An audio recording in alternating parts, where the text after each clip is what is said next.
Fox Sports. We are the Fourth. We are Florida.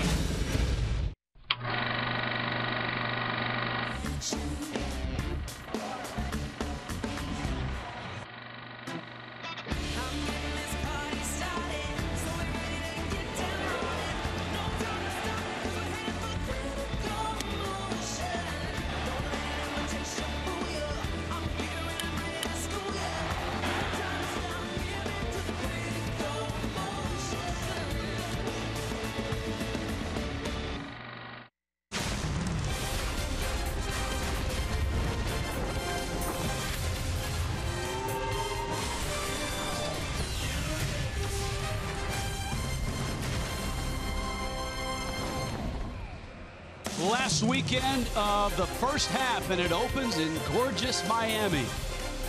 On a Friday evening, Marlins park the Fish in their first look at the Cincinnati Reds. Hi, everybody. Rich Welch joined tonight by Jeff Conine. It's been a real nice first half for Miami, and they can make it even nicer if they win this series headed towards the All-Star break. Yeah, three games over 500 right now would be a big boost to this team to get a couple more game cushion there. But you got to be careful of the Reds. They're a good offensive team. They just beat the Cubs 2 out of 3. You talk about boost. The Marlins are getting that all of a sudden from Giancarlo Stanton. He was gone, but now he's back. And against the Mets, he was a one-man wrecking crew. And he shows you the point that he can carry this team offensively on any given day. 4 home runs versus the Mets and 4 consecutive at-bats. Look at some of these moonshots here. He hit up at Citi Field. Wednesday did it again off Jacob deGrom. 2 more bombs. This guy's getting hot, and it's a good sign for the Marlins. Yeah, that last one off deGrom, 470 feet. This is the second one off of deGrom. And so Stanton homered in 4 consecutive at-bats. The Marlins, though, didn't have the results they wanted on that road trip, and so they start this 3-game series in search of wins and in search of maybe a little bit of momentum headed into the All-Star break. Jose Fernandez, it's a Jose day. What do you expect out of him? Well, I expect at Marlins Park, he's 7-1 with a 1.7 ERA this year. Had a bad start last time out in Atlanta, his worst start of his career. So we look to see him to rebound today. Fernandez on his way in, getting set to take on the Reds. Around our country, this week began with July 4th celebrations. But now we mourn the loss of individuals who died during encounters with police. And we mourn officers who were injured and killed around a peaceful protest in Dallas. We at Fox Sports Florida extend our condolences to all who suffer from these tragic events. And we join those here at Marlins Park who honor the officers killed Thursday in Dallas.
Thank you to the First United Methodist Church of Coral Springs.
presenting sponsor of Miami Marlins baseball.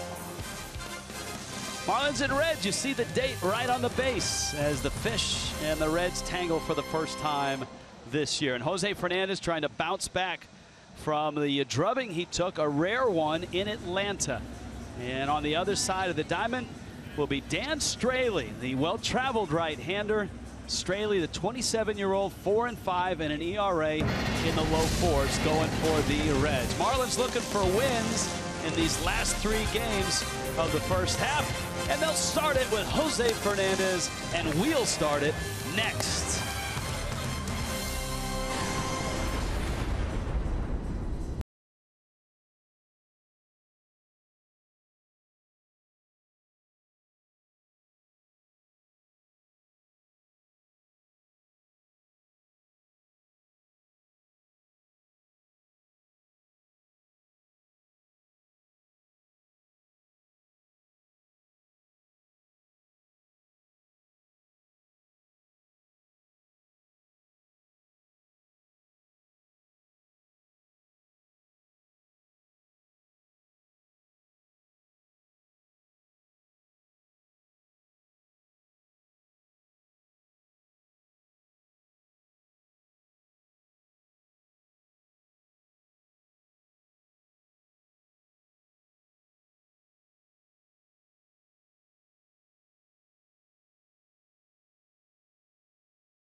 Baseball, Fox Sports Florida, brought to you by Dodge. Visit Dodge.com or your local dealer today.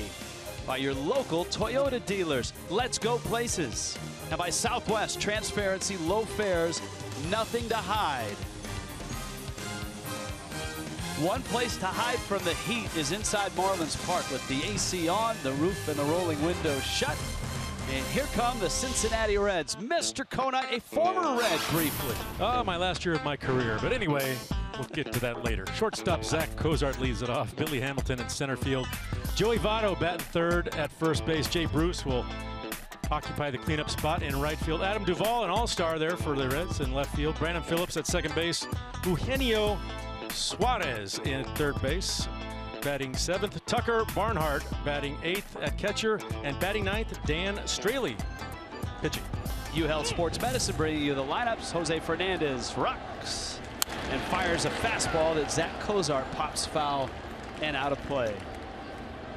For Jose, start number 17, an all-star, and he is available to pitch in the all-star game. The Marlins will start him after the break in the 4 spot in the rotation. One of the 3 planned skips for Jose to get him to the end of September with something left in the tank for possible postseason play. Yeah, after following his Tommy John surgery, the Marlins and his doctors put together a pretty comprehensive program of what type of pitches he's going to have this year, how many innings he was going to throw, and like you said, that's all part of the program. He was sailing along in Atlanta into the 6th inning when the Braves got to him. Jace Peterson, a 3-run homer. Freddie Freeman early in the game had a 2-run homer. It's just out, and the Braves had 7 runs in that 6th inning. Cozart, who since coming back off the FDL has really been swinging the bat well. Slider, and he sends it into center. That's Marcell Ozuna out there tonight, and he makes a running catch. Defense for the Fish. Defense has been very good all year. Southwest Airlines brings it to you. Yelich, Ozuna, Stanton. You see the all-star next to Marcell Ozuna, richly deserved. Martin Prado and Don Kelly getting the start at first. Derek Dietrich and Danny Echeverria up the middle. JT Realmuto coming off a red-hot road trip is behind home plate. There's Don Kelly at first. And here is Speedy Billy Hamilton, who takes a fastball out. Hamilton has had some injury issues this year. He was on the concussion disabled list. He suffered a concussion on a head-first slide against St. Louis. He was hot before it, but cold after it. And it's 1-2. Billy Hamilton, of course, we know him for his speed and his stolen base abilities. Currently third in the National League right now with 22 steals. Hamilton, little tapper. Dietrich gathers it and gets the out. And Jose with 2 outs here in the first inning, and that brings up Joey Votto. There's Brian Price, skipper for the Reds. And for Price, he certainly hasn't had a full complement of players. This is just his 3rd year with the loss of Johnny Cueto and Mike Leake to trades. Aroldis Chapman as well. Todd Frazier traded in the offseason, and some injuries too. Homer Bailey is out. Devin Mesoraco, his catcher, is out. But Votto is still here. Joey Votto fouls that pitch off. You mentioned I was a Red at one time in my career. The team I started for my last year was 2007. Joey Votto was a rookie. Got to play alongside him for about 25 games that year, and he got called up in September. He's been a perennial all-star and an on-base machine. He can't quite catch up to this Jose fastball at 95. High fastball there. Jose down to get it. Fires to first, and a 1-2-3 start for Fernandez here tonight. Marlins get their first swings against the Reds coming up.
It off under the bright lights here at Marlins Park. Miami's lineup brought to you by UHealth Sports Medicine. There you said, JT Realmuto leading it off. Martin Prado at third base, batting second. Christian Yelich in left field. Giancarlo Stanton newly added to the home run derby and got the cleanup spot. Marcell Ozuna in right field. Derek Dietrich at second base. Don Kelly batting 7th at first base. Danny Echeverria at shortstop batting 8th. And batting 9th, Jose Fernandez, another all-star. And here is Realmuto, and certainly he enjoyed the road trip. Swings at the first pitch, fly ball right field deep. Bruce goes back, track, and he makes the catch. Realmuto gives it a ride. And there's one out on one pitch for Dan Straley. Good break and route here by Jay Bruce going back on the track just before the wall. See, as a good outfielder, he checks his surroundings before he looks back up and tracks it. JT Realmuto hit that ball really well. Martin Prado, Christian Yelich also scheduled to appear here in the first. Against Straley, a veteran righty out of Springfield, Oregon. Not the Simpsons town, but up in the great Northwest. And a strike to Prado. Straley, originally drafted by Oakland, then traded to the Cubs, and then traded to Houston. Went to spring training. Actually was traded to the Padres in spring training for a catcher, Eric Kratz. The Reds 5 days later picked him up on waivers, and he's been in their rotation ever since. Boy, if Straley's in the strike zone, he's really difficult to hit.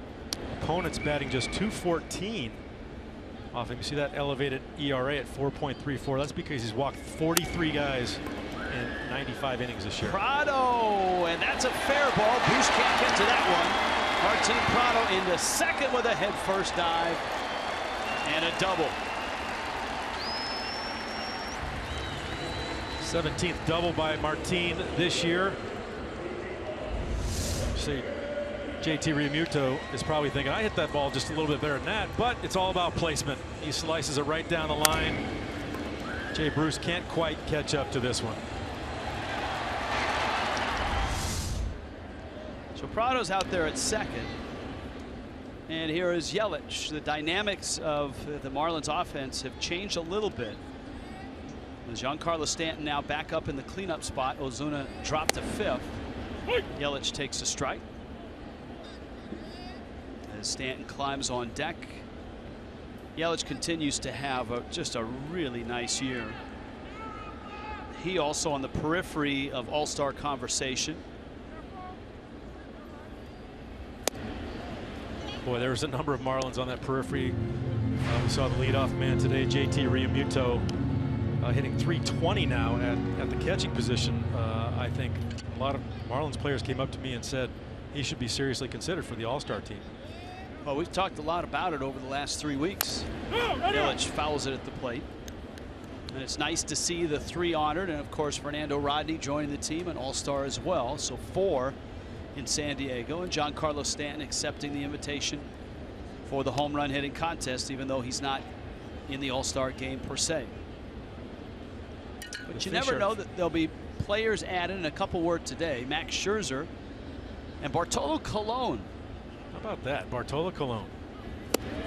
1-2 is out, and they were added because pitchers on their teams pitch Sunday and are ineligible to pitch in the game. Steven Strasburg and Noah Syndergaard.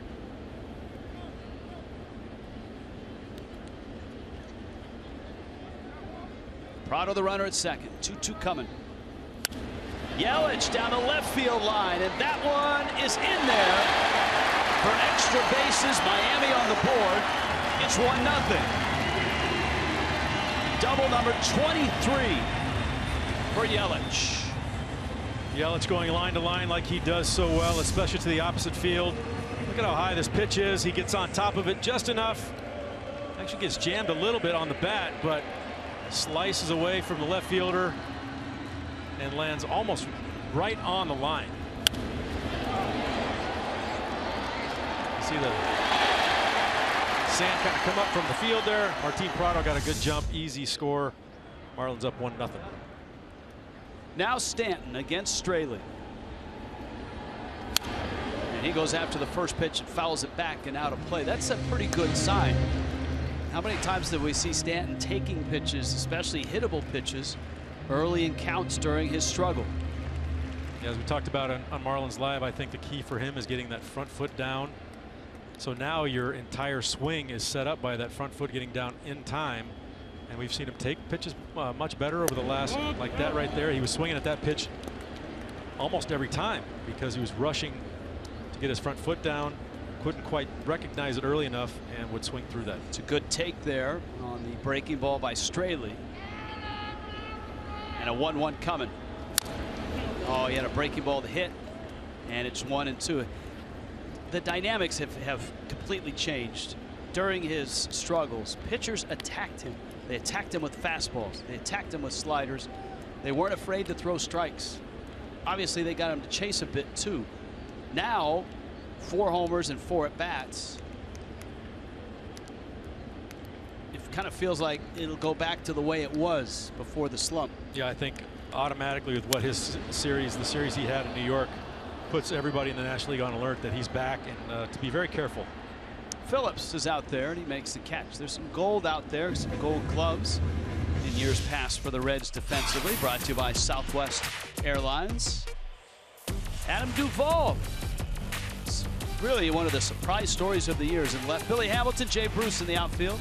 Eugenio Suarez, Zach Cozart on the left side. Brandon Phillips and Joey Votto. That's where the gold lies as far as gold gloves. And Tucker Barnhart is behind home plate. This is a Reds team that just took 2 of 3 from the Cubs. And there's a look at Adam Duvall in left. Here's Ozuna, Yelich at second. And he fouls it back. One note, we're talking about both Bartolo Colon and Max Scherzer being named to the National League All-Star team. Scherzer does replace Strasburg, but Colon is replacing Madison Bumgarner, who pitches on Sunday. So Colon is added. Syndergaard goes tonight. He's eligible to pitch in the All-Star game. And you mentioned Jose Fernandez is eligible to pitch that night as well. That would probably be his bullpen day, so hopefully they can get him in for an inning. Ozuna now in the 5 spot. Trying to check his swing there. And it's 0-2. Back in that 5 spot, what Don Mattingly made the flip, put him back in the cleanup spot, or up in the cleanup spot when Giancarlo Stanton was struggling. And where would the Marlins be right now without the season that Marcell Ozuna has had? Well, Ozuna is rewarded by going to the All-Star team, but as you noted, Real Muto, Yelich, Prado, those guys are certainly All-Star worthy as well in terms of the first halves they've had. You look at the half a season that Justin Bour has had in terms of power and big home runs. A straight change, and Ozuna swings through it. Miami's on the board. Couple doubles. Prado and Yelich. It's 1-0.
Biggest stars on the biggest stage, and that stage, Petco Park.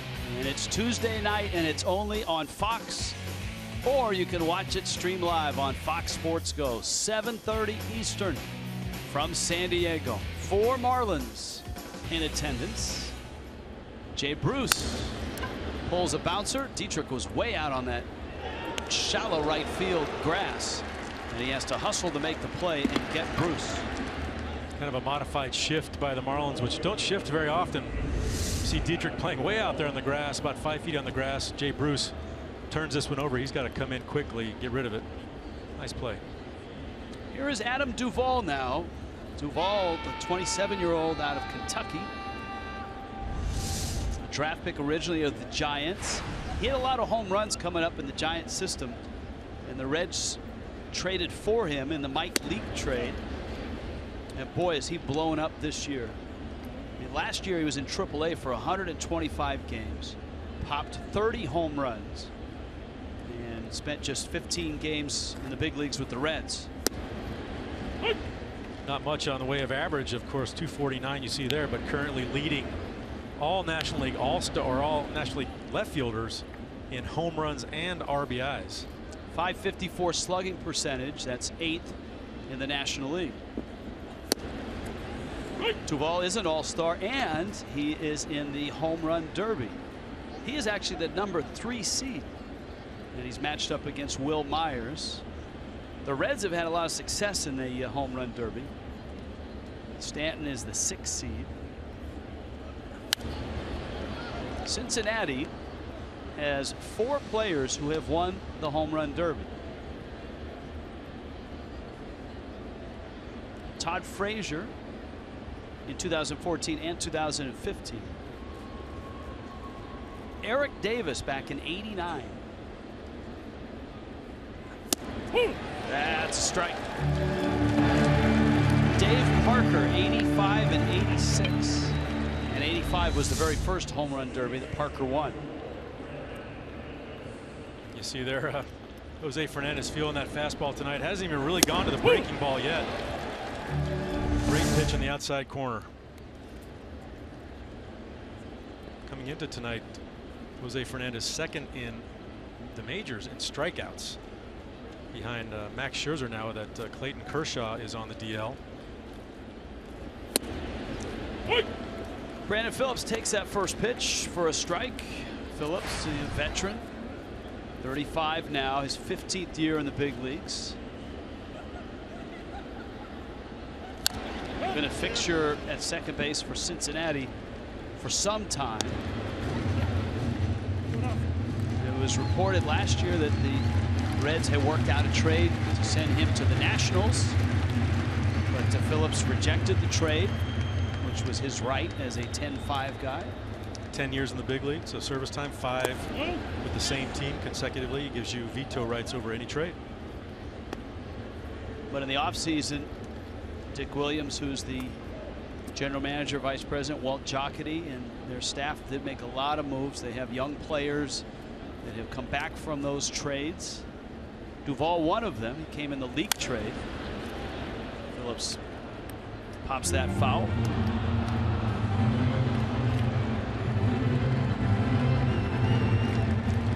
One and 2.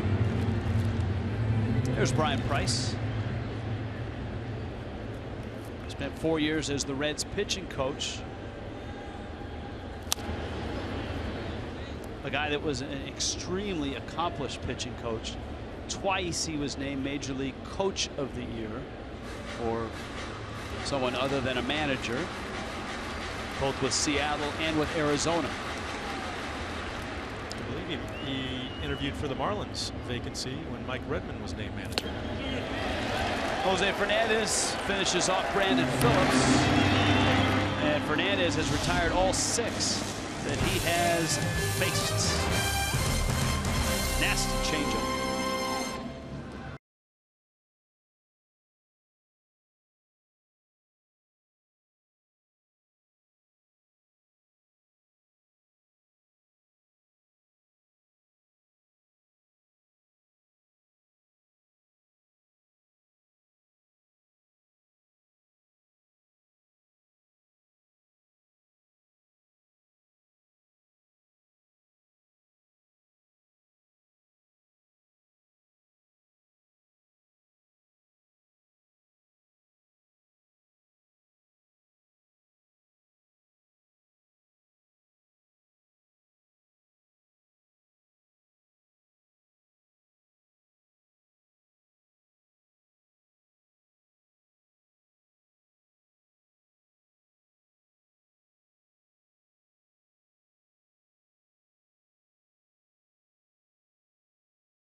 Marlins Baseball está disponible en español a través del ZACK y es presentado a ustedes por Kendall Toyota y West Kendall Toyota.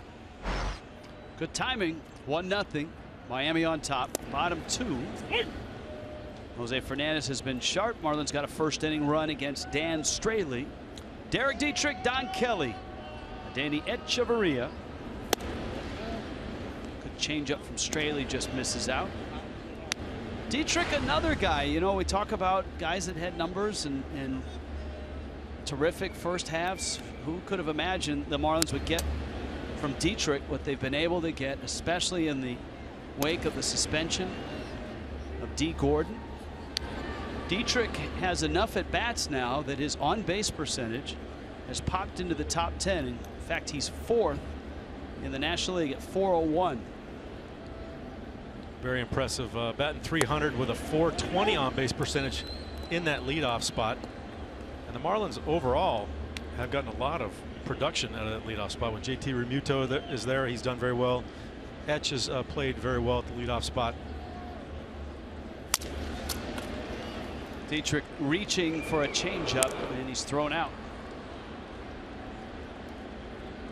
So 1 down. The next All-Star Saturday for the Marlins is tomorrow. Reds and Marlins at 4:10. First 5,000 get an Edgar Renteria All-Star bobblehead courtesy of Leon Medical Centers. And you get all-you-can-eat seats for just $28. Get your tickets now at marlins.com. What do you remember about Edgar Renteria as a teammate? Jeff Conine? Oh, just a great teammate. He was very young, did not speak much English, so he was very quiet in the clubhouse. But what a clutch performer. I mean, you saw that picture of the 1997 World Series flag. Of course, he got that famous hit up the middle off Charles Nagy to win it for us. And he almost threw the bat at the ball and hit a line drive up the middle. And I can't tell you how many times during the course of the year that he did that and did it successfully. I couldn't get a hit holding both hands on the bat, and he got it throwing him. On drive left field. That's a base hit for Kelly. Round first. And he'll stop there. Thought about 2.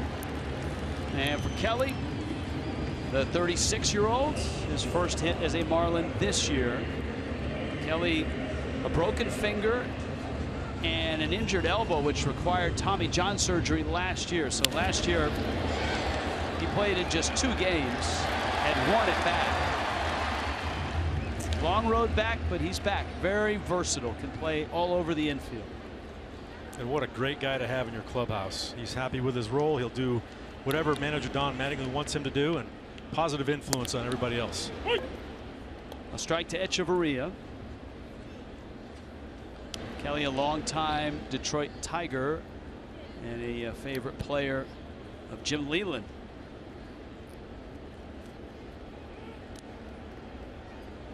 Six seasons with the Tigers.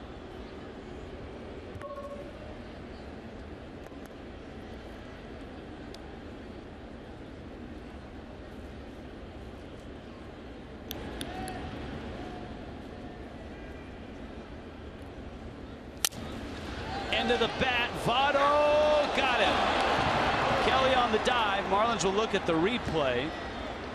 I think the ball was in foul territory, but obviously since he caught it, VOTTO spinning, trying to double up Kelly. The original call from Ed Hickok is out. And here's a look. Great play by VOTTO. Great presence to get back to the bag and tag it. Does he get him? Tough to see on this angle. Can't really see. I think he does get him.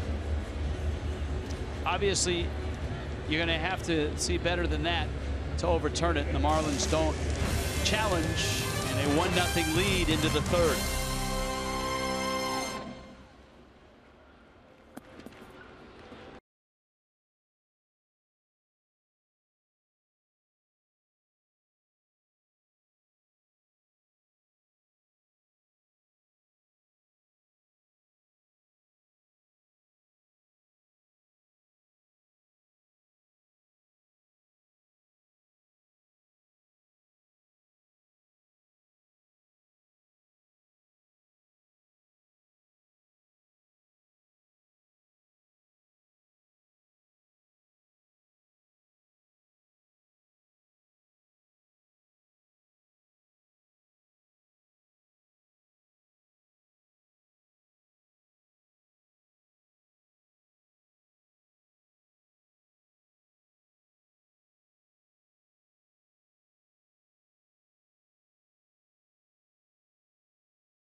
here to Marlins Park. We go to the third inning, and it's a pleasure to be joined by Peter Lugo, the executive chairman of the Florida Panthers, who had the thrill of a lifetime before this game. I guess you threw out the first pitch. I tell you, what a great experience. One pitch wonder, but you know, being in sports my whole life, it was just it was really special. And all you guys at Fox are all my buddies. Nerves?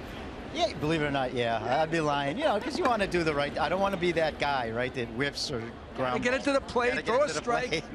You got a big target in Billy the Marlin. I'll tell you, you know, like anybody, when you're in one sport, you have such an appreciation for another sport. Like, it's further than you think. Yeah. And I can't imagine pitching 7 or 8 innings. I mean, these guys are special. A good left hand. Hey, a great partnership between Fox Sports Florida and the Panthers. So much excitement last year. I know you can't wait to get going. It's sad when it ends, but you're looking forward, and it's right around the corner. I wish we could start camp tomorrow. We have our prospect camp next week, but you know, you sign guys, we make these moves, and you just want to see the guys playing. And everybody loves the summer, and they like their nights off, but I want to be playing right now. A lot of talk about the moves. What about them? With the team having so much success, was there any hesitancy to make some of these moves? No, I mean, and you got to give Doug and Vinny credit. You know, they'll spend to win. We want to build a winning organization, and you know, and the moves were very important, but frankly, just as important, if not more, is we've signed our core. And we believe in this young core, and to have the players signed for a long period of time, and that to me is real special, because this will give us a chance to win for the next, you know, 5 to 7 years. Could you ever foresee a hockey game? A little winter classic, little. You know, I've talked to the guys in Tampa. We've actually, you know, we might petition the league. Yeah, it'd be a great matchup. Good to see you, Peter. Right, thank you. What a left on. Steve Carlton couldn't throw it better from the mound. Thanks, Peter. Thank you. Rich, Peter Lugo, back to you. All right, thank you, Craig. Tucker Barnhart just banged a ball into center field. The Reds have their first hit. Jose Fernandez has struck out 3. He's walked nobody in a 1-0 Miami lead. Barnhart, the Reds catcher's in the 8th spot. That means Dan Straley comes up now, and you would think he'll be bunting, trying to push Barnhart into scoring position with Zach Cozart on deck. Rich Waltz along with Jeff Conine. There's the bunt. Kelly, simple flip, and Straley executes. And here comes Cozart.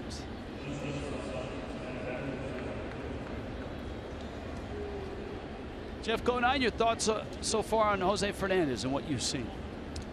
I think he's got tremendous command of his fastball tonight. Didn't have to even go to his breaking ball until late in that 2nd inning. I think we're going to see a special start here from Jose tonight. So went fired up from that all-star selection. He's going to be going out to San Diego on Monday. And with somewhat of a bad taste from that last start in Atlanta. Yeah, like you said, cruising along, and then wow, 7 runs in 1 inning, his worst inning in his career, and the worst start of his career, giving up 9 earned runs on the night. A lot of injury issues for Zach Cozart last year. He played in just 53 games. He's always been known as a premium defender at short, but this year his bat is doing a lot of talking as well. He leads the Reds in doubles. 14 home runs is already his 2nd highest home run total in his career, and he swings and misses. And Jose gets strikeout number 4 and leaves Barnhart out at 2nd. Mom likes it. 1-0 Miami.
This copyright telecast presented by the authority of the Marlins may not be reproduced or retransmitted in any form, and accounts and descriptions of the game may not be disseminated without the express written consent of the Miami Marlins. I've often wondered, Jeff, if I flub a word in the disclaimer, does that mean it's not legally binding? You can disseminate and reproduce? I did not even know that you flubbed a word there. I kind of stumbled on. Maybe I did. On one of the long legal words, legalese. That's a good point. Maybe we should call a lawyer up here and see if that's. I'm gonna have to read it again. Here's Jose. Swings and misses at a breaking ball. It's 0-2. Just a little bit off of this good slider by Straley. So another slider, and this one dips low. Of course, with the road trip, one of the highlights on that 1st of July was Jose's pinch hit 2-run double in the 12th inning in a 7-5 win in Atlanta. Actually saw that at St. Andrews, Scotland. Believe it or not, we were watching the game, and of course we're a little bit tired because it's about 5 in the morning there, but we saw Jose get that hit. Thank goodness we can go to bed. Whoa, wait a minute here. What? Here's a 1-2 to Jose. So you're in a sports bar or a pub, or you are in the pro shop? Where? Give us a little more detail. No, we rented a little townhouse right by the 18th green of St. Andrews, the old course, and we were on the computer watching the game. Oh, computer, I guess. But say, I didn't know we were on over in Scotland. Jose to left. And Duvall is there to make the catch. And here comes Real Muto, and here comes Auto Nation's scouting report on Dan Straley. You see, he's got this is his 4th team in 3 seasons: Oakland, Chicago, Houston, and now Cincinnati. He's heard it all. College ball at Marshall University. Fastball slider change. He's not going to overpower you with a mid-90s fastball, but he's got excellent off-speed stuff. We've seen a great changeup from him tonight. One of the few bright spots of the Reds pitching staff this year. Now Real Muto takes a breaking ball out. JT, a warning track shot to right, and a nice running catch by Jay Bruce. JT on this last road trip the Marlins were just on, Atlanta and New York. 467 average with 6 runs, a homer, a couple RBIs. Now Stanton's 4 homers and 4 at bats was obviously impressive. It tied a major league record, but Real Muto had 7 hits in 7 consecutive at bats. One shy of tying a club record. Held by many. 4, I believe. Castillo. I believe Preston Wilson's one of those guys. Mike Lowell might have been on that list. That's why we have a crack staff. I'm sure we're going to be hearing about that list very shortly. Here's a 1-2. Real Muto got the bat head around and rips it foul. And there's the road trip numbers. We ran the numbers for Marlin leadoff hitters or guys that have hit in the #1 spot since D. Gordon was suspended. And the Marlins on base percentage with that group 2nd in the major leagues.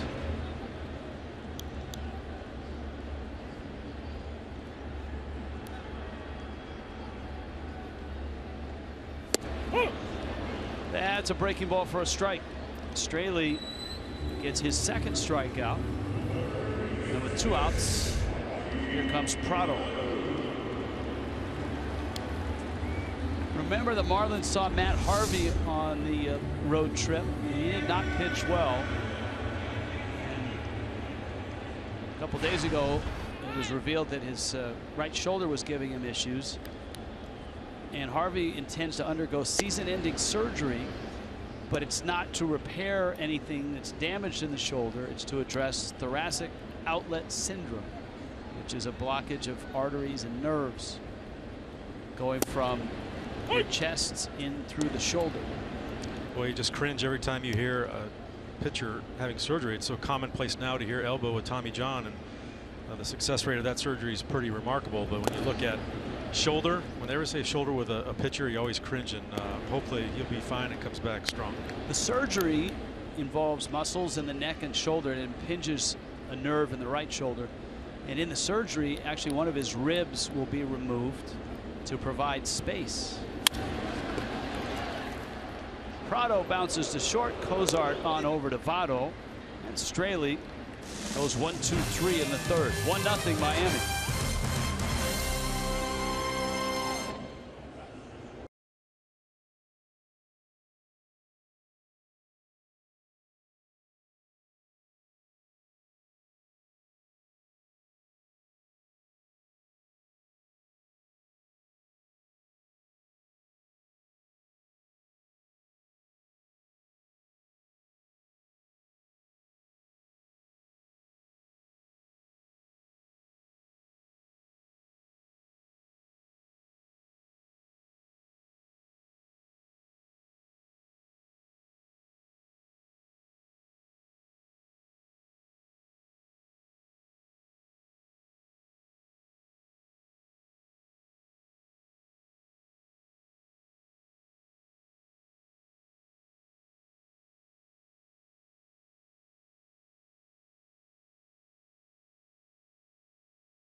Nothing. Miami on top of Cincinnati. Final series of the first half. Rocket Arms brought to you by Quicken Loans. Strikeouts per 9 innings at home. Jose is at 13.39. Jake Arrieta is second on that list. And even on the road, Jose has a prodigious strikeout rate.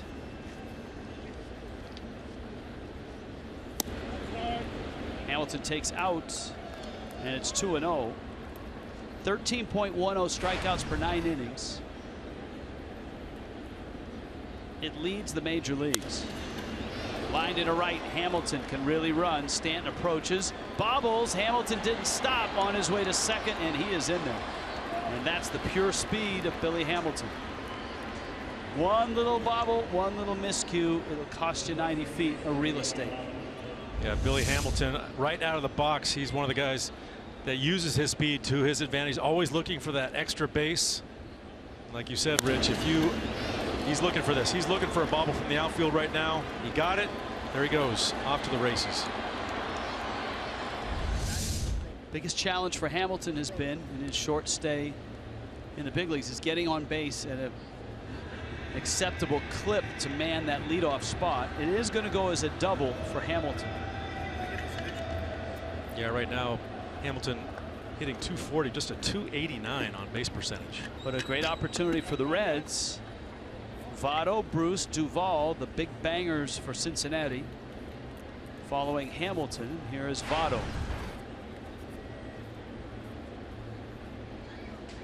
VOTTO healthy last year. He was not in 2014. Rich, that play was changed. It was a single and an error on Giancarlo Stanton. All right. Duly noted. Timeless moment brought to you by Coors, 2010. First All-Star appearance, and he was the final vote recipient. And the final vote has ended today as well. Ironic. Brandon Belt of the Giants and Blue Jays outfielder Michael Saunders will be first-time All-Stars in the Esurance final vote. Yeah, VOTTO, not very VOTTO-like early this year. In April, hit just 229, 200 in May. But as of late, He's getting it back almost a 1,000, a little over 1,000 OPS in the month of June, and hitting 400 coming into this game in July. But he had a slow start last year, and his post All-Star numbers were unbelievable. 362 average, 535 on base, 617 slugging after the All-Star game for VOTTO last year. One of the most patient hitters you're ever going to see. Some have said too patient, and this is a situation where obviously you're hoping, if you're the Reds, that VOTTO can knock in the run.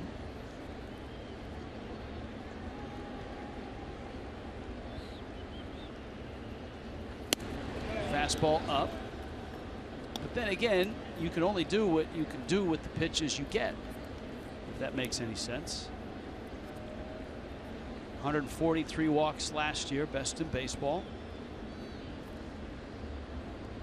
And Jay Bruce, I think, has a lot to do with his resurgence here as of late. VOTTO frozen by that Jose breaking ball, offered at the last minute. That's a big strikeout. You look at this pitch, it has so much break on it. It starts so far off the plate. As a left-handed hitter, as it coming in, you don't think there's any way it'll get into the strike zone. VOTTO realizes about right here, it is going to break over. He's just trying to put it in play foul. See how much he was choked up on the bat. And we apologize for the outburst after the swing. That's why Mark Butler, our chief audio engineer, has won so many awards, because he gives you audio that you just don't find anywhere else. Into the seats. Speaking of the Jay Bruce in right field, having a career year this year. He's always been a good power guy. Not a huge run producer. I think he's only had 100 RBIs once in his career, but this year 18 homers, 62 RBIs, and a notable, I think, exemption from the All-Star game. He's third in the National League with 62 RBIs, hitting .371 with men in scoring position on the season.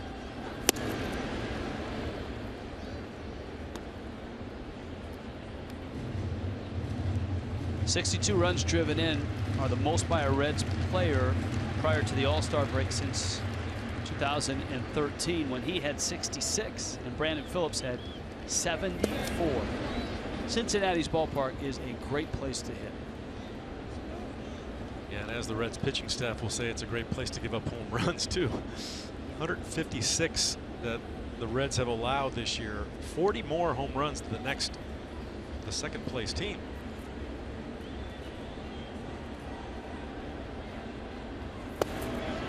Doesn't seem to bother you all that much as a card-carrying member of the Hitters Guild.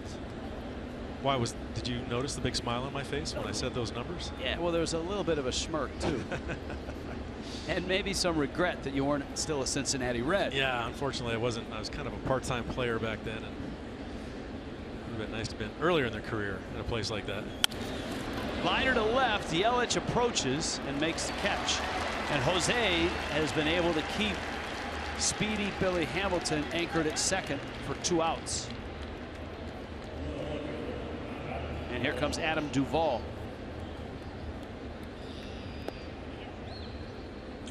Adam Duvall is one of those guys where I think a lot of people scratching their head saying, is he for real? Is he going to be able to duplicate what he did in the minor leagues coming up in the Giant system, which he hit a lot of home runs? When you look at his other numbers, you see the .249 batting average, just a .289 on base percentage. It's kind of a slugging all or nothing type guy.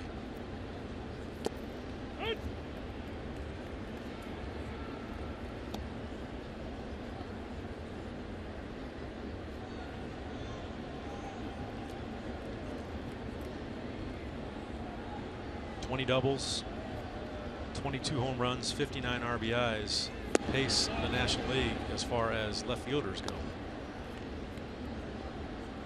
In his minor league days, he played 625 games and popped 130 home runs, including 30 last year in AAA between the Giants and the Reds. That's a liner into left. That's a base hit, and that'll easily score. Hamilton, Duvall trying to stretch it to 2, and he is safe. Dietrich with the tag was bobbling the baseball.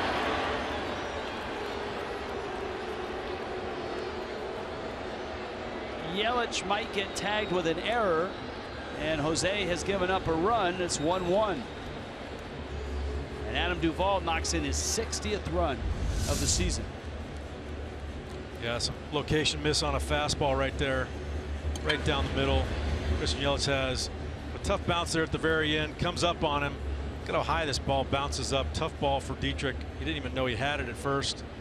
And you got to give credit to a great slide there. It was kind of an improvised slide. I think Duvall thought he was dead to rights. When he catches this ball, you see him kind of juke around it. We're going to take a look at that one.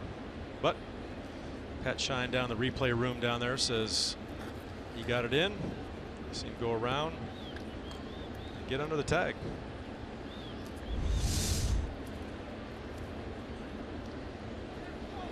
Brandon Phillips fastball for a strike. So it's a single and an error. Duvall gets the RBI. Phillips a strikeout, victim in the second. 2 rare errors tonight by the Marlins. We haven't seen them do that in a game in a while, and they're both from the outfield.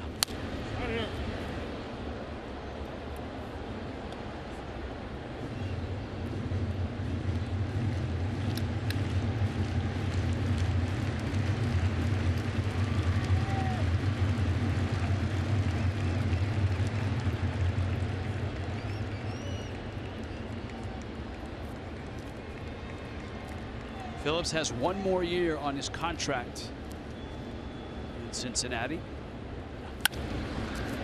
Up the middle, Dietrich has it, holds it, runner comes home, throw to the plate in time, and out.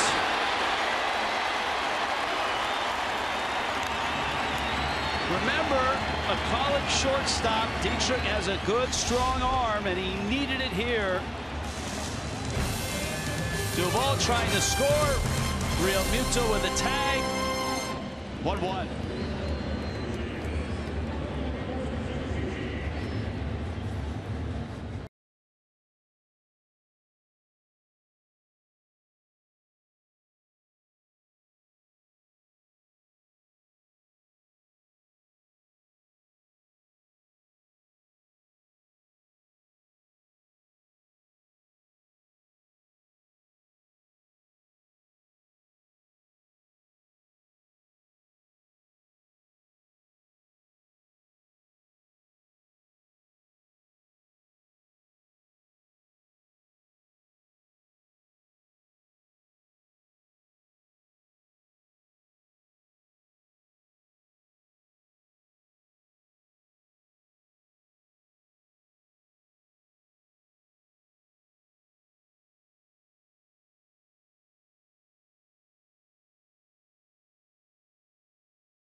Fourth, the Reds got their first run, and they nearly had their second.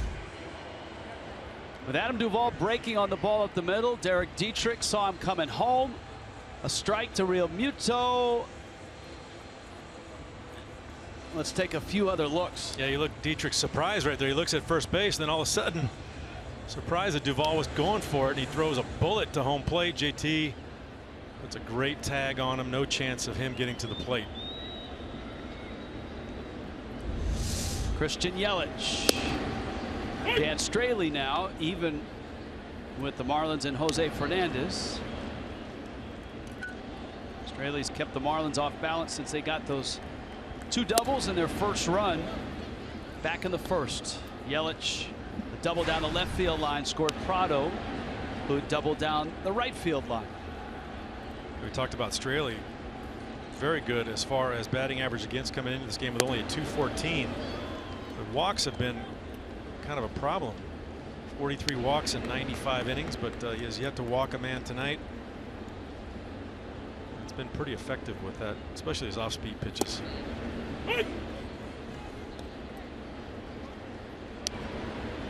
Last time out, he won in DC 9-4. Pitch misses out. Let me backtrack on that. He pitched well enough to win. The bullpen blew the save. The Reds did win the game 9-4. He went 7 innings though and gave up just 3 runs on 2 hits. And Yelich gets one of those walks. And with Stanton coming up, let's check in with Craig Minervini. Craig? Rich, Dan Straley is really a story of perseverance. He did not even make his high school team as a freshman back in Springfield, Oregon. Eventually became the team's best pitcher. He was overweight. He was a soft tossing teenager. Could not get into Oregon State, spurred by them. Western Oregon, spent the year. They said you probably couldn't pitch at a high level. He wound up going over to Marshall in West Virginia. He kind of found himself there. He had 2 pretty good seasons.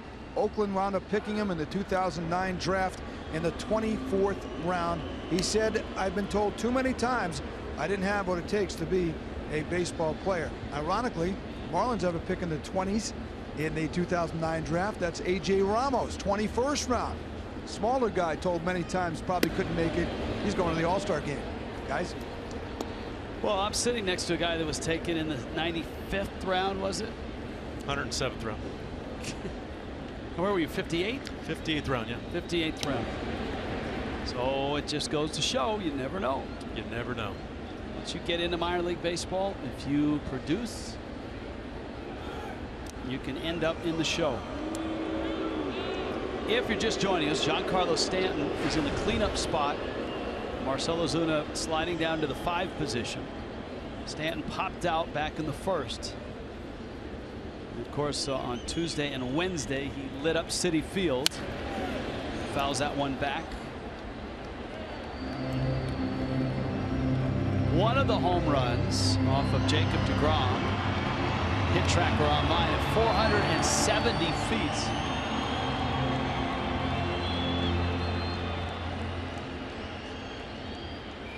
It's pretty remarkable, the technology they have and the way they track the baseball, and they can get the apex and the exit velocity.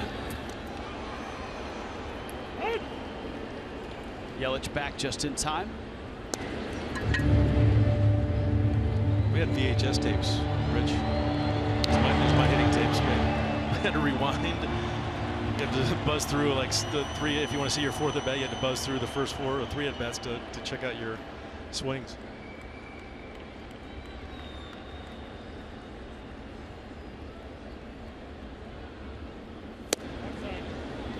And generations before then actually used movie cameras to get some hitting video, but you certainly didn't have all your at-bats. Yeah, no at-bats. You didn't have different angles. You had maybe the center field camera. 3-1 pitch. Excuse me.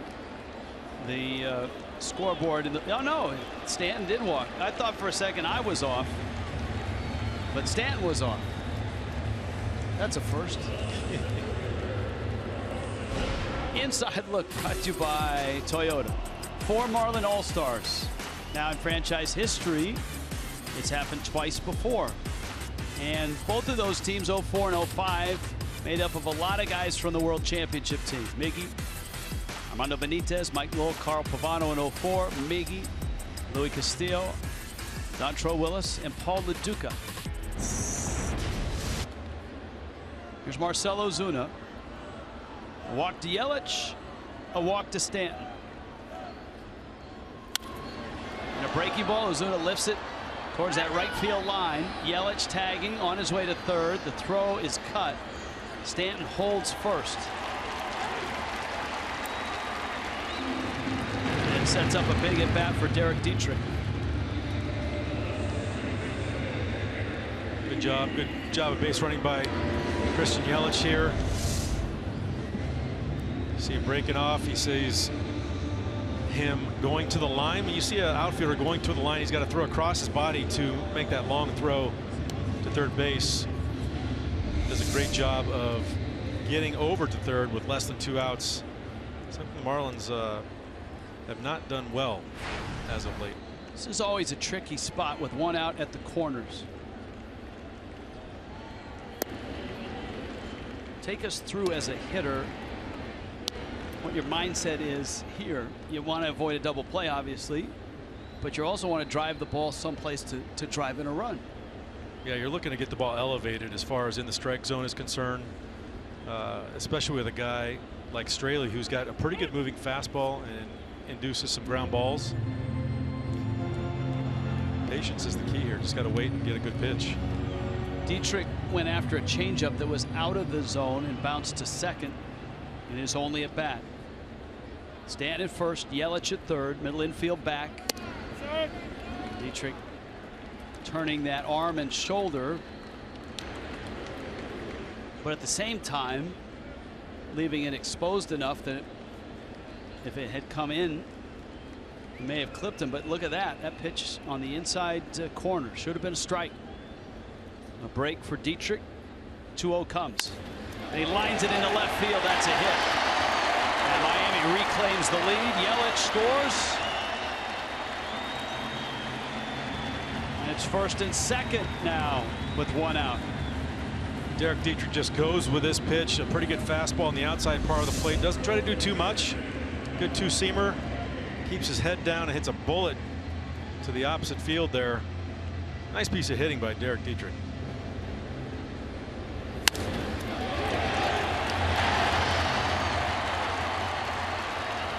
And that's the value of that piece of base running by Christian Yelich. That ball hit so hard he probably would not have scored if he was still at second base. Don Kelly now singled back in the second.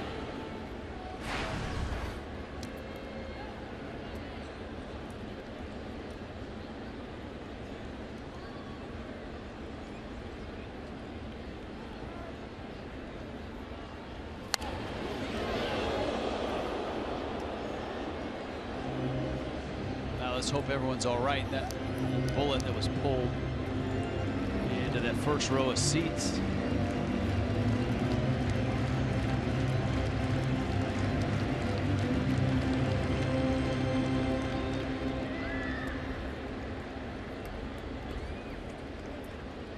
It's 0-2.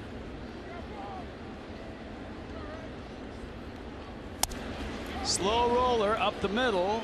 COZART to the bag and just in time to get Kelly and to get 2. But Miami is back on top. It's 2-1.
2-1 ball game.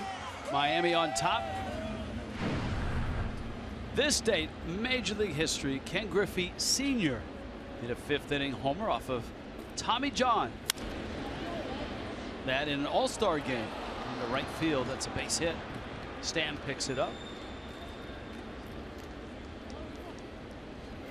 MVP at Dodger Stadium, Ken Griffey Sr.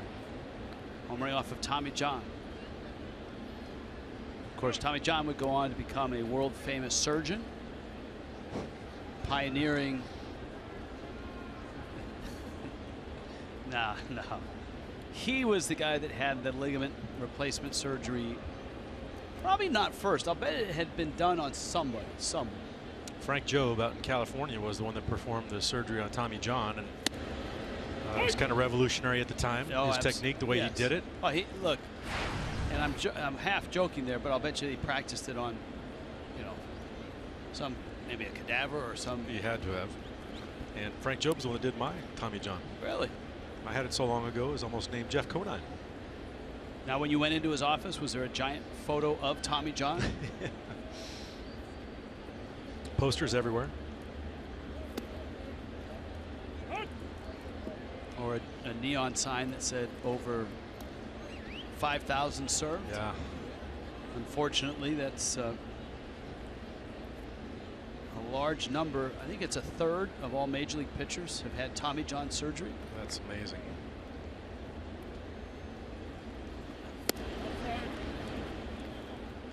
I never had problems after that, though. I had mine done November 22nd, 1988, and I started the season on time, April 15th of the following year.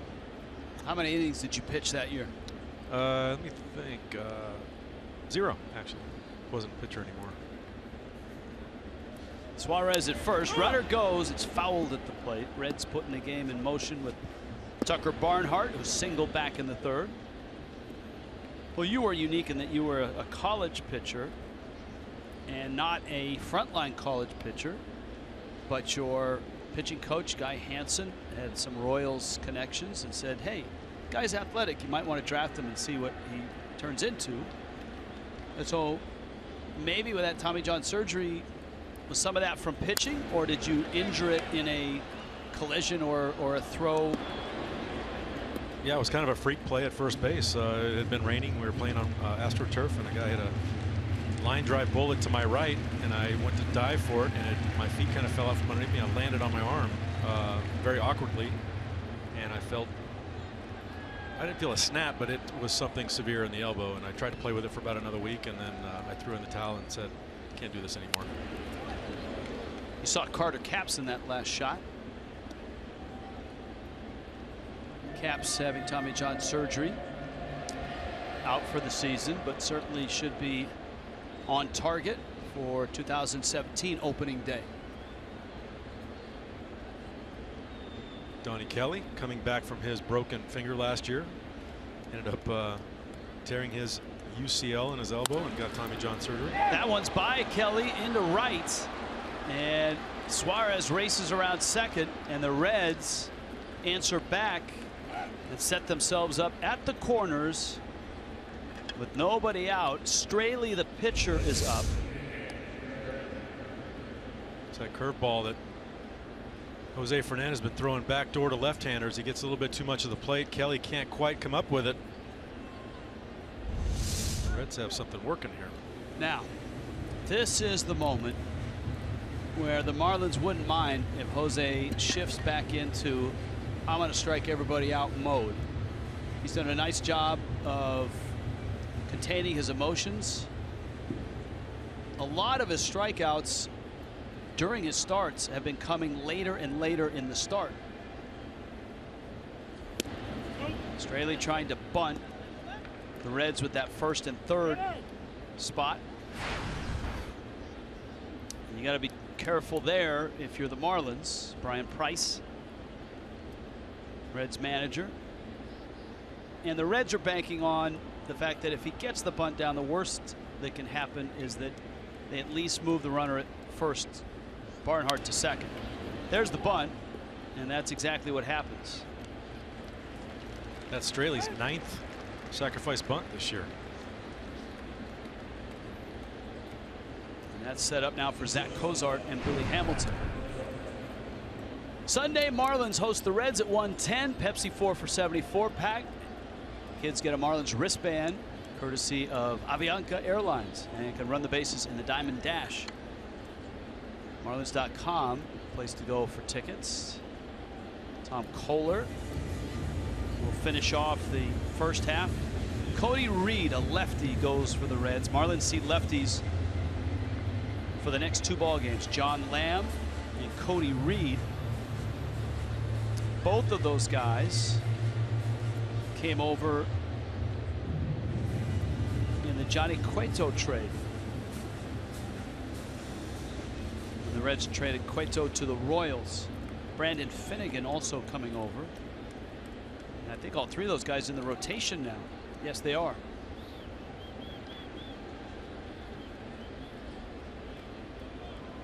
Cozart is flied out, struck out. And there's a slider for a strike. I told you about the type of year he's having at the plate. You see the home runs.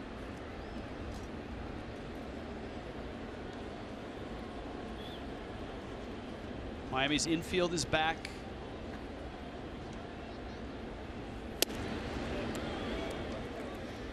Like you're saying, Rich, Jose Fernandez, a lot of times we've seen this year, has gotten out of jams because of that ability to strike guys out, leading all starters right now with over a 13 strikeout per 9 inning rate. And it'd be sure nice if he could get one here. Struck out 2 in the second, 2 in the third, 1 in the fourth. And to your point of him getting stronger as the game goes along, I think part of the mindset of the Marlins this year was stressful innings and stressful pitches, and I think he's done well as of late to have a very stress-free early part of the game, and then he really starts coming on as of late, thus the ticket strikeouts. See that 98-mile-an-hour fastball just misses on the outside corner. And he was hunting for that corner and he missed it. So it's 2-2. Boy, you'd love to see him come back with that righty on righty changeup. He's back in the curveball. You see a lot of pitchers are hesitant to throw that changeup to the same side hitter. You very seldom see a left-handed pitcher throw a left-handed batter a changeup. You very seldom see a right-handed pitcher throw a right-handed hitter a changeup. They like to throw pitches like this that actually go away from the batter. That's kind of a hanger. He's got away with one there. And he got him. And this breaking ball was in the dirt.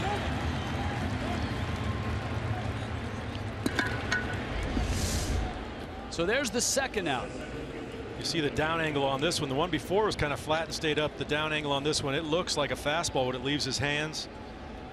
And the hitters know he's got 98-mile-an-hour in his pocket, so they've got to almost start their swing a little early if they think it's a fastball, and that one drops out of the zone.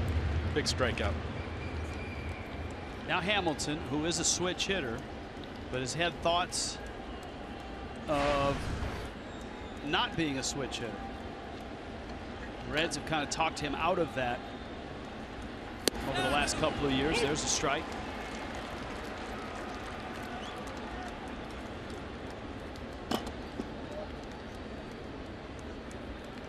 We've seen Jose's velocity this inning a little bit harder than the previous 4. 97 there, 98 last at bat. 97 there. You can almost see it in his eyes too. He knows he's hunting for that strikeout. It almost like he looks like he gets a little angry that no, I should not be giving up hits right now. I'm just going to strike you out.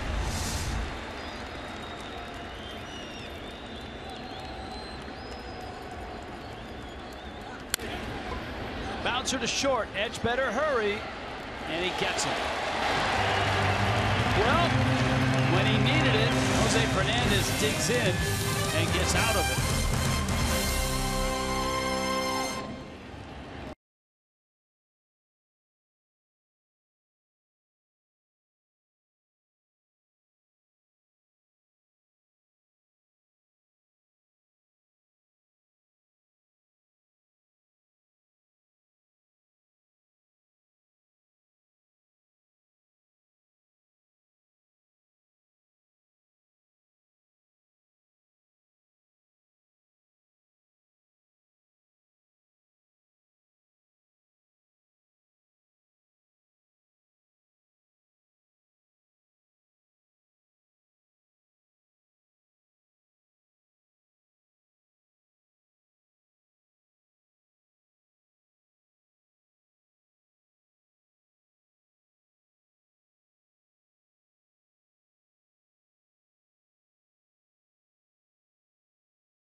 Marlins Park. And next year, the Midsummer Classic is here at Marlins Park. You can sign up to receive ticketing updates, breaking news, all the information relating to the Major League Baseball All-Star Game and All-Star Week events, which will be here in Miami, the game at Marlins Park in July of 2017. Marlins.com/ASG. For Rich, everything All-Star. I think that's going to be fun. I think Miami's going to do a great job of putting on a All-Star celebration here at Marlins Park. Echeverria launches to left center and deep. Hamilton to the track. Oh, he got it! Billy Hamilton climbed the wall, made the catch, and limps away. Wow. Talk about speed and athleticism. Let's hope he's okay. What a play by Billy Hamilton here. He's probably one of the few guys in the major leagues that could actually make this play. He runs it down, jumps right at the perfect time. Smashes into that chain link fence in front of the out-of-town scoreboard. Wow. Might see that on a few highlight reels tonight. Just a few. That's always dangerous when you put the spike up and it catches in the links of the fence. It's not like a regular padded wall where everything just bounces off. Yeah, I think he might have bent that up and tweaked it a little bit. He sells the trainer and Brian Price. No, I'm all right.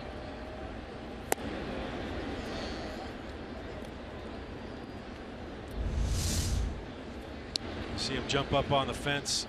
Look at the way his right leg buckles underneath that. He seems like he's got that spike cut in there. Jose is out. That after the spectacular catch by Billy Hamilton.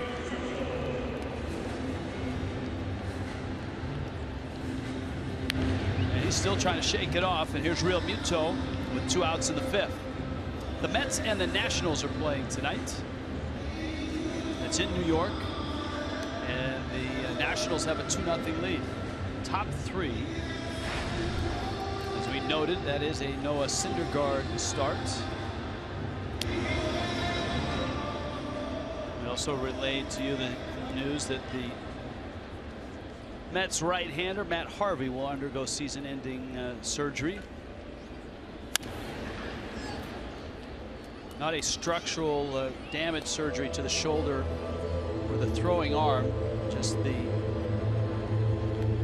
ability for the blood flow in the nerves to get through, thoracic outlet syndrome. But that surgery should take him out for the rest of the year, unfortunately for the Mets. Realmuto swings and misses, and it's 0-2. Boy, talk about pitching. Look at Washington and New York right now. Coming into that game, we're tied at 2nd and 3rd in the National League in pitching overall. 3.37 team ERAs. The other guy in that game's pretty good too. That would be Steven Strasburg against Noah Syndergaard. He's only 11-0. His ERA at 2.71. Rich, I think that's what you would call a marquee matchup. Yes, and Jason Marquis is not involved in it. Former National. Former National.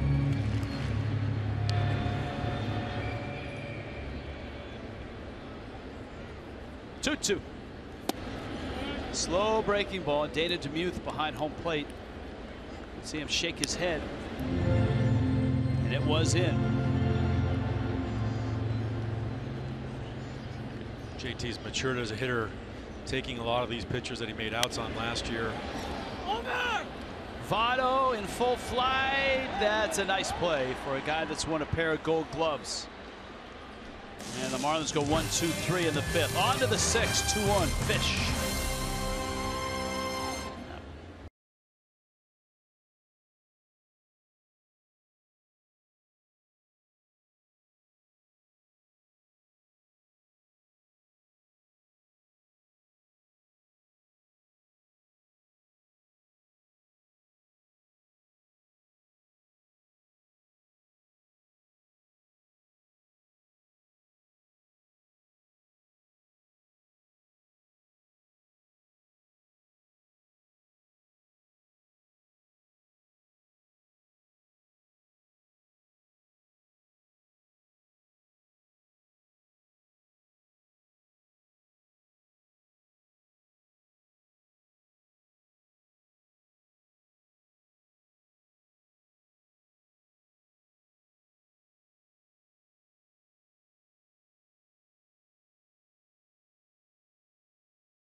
Sports Florida is brought to you by Dodge. Visit Dodge.com or your local dealer today. And by Checkers Fast Foodies, know the deal.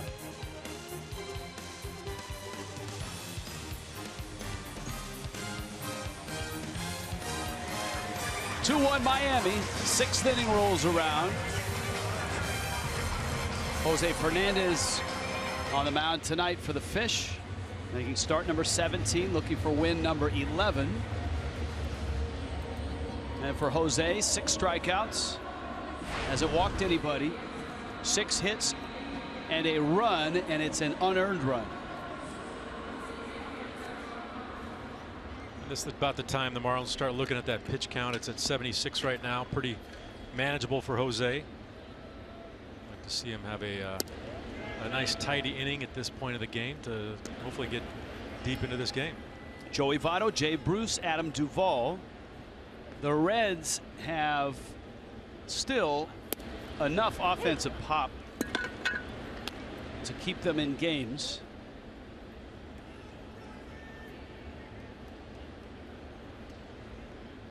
And Votto isn't even having a Joey Votto type year overall, but he's been swinging the bat very well as of late.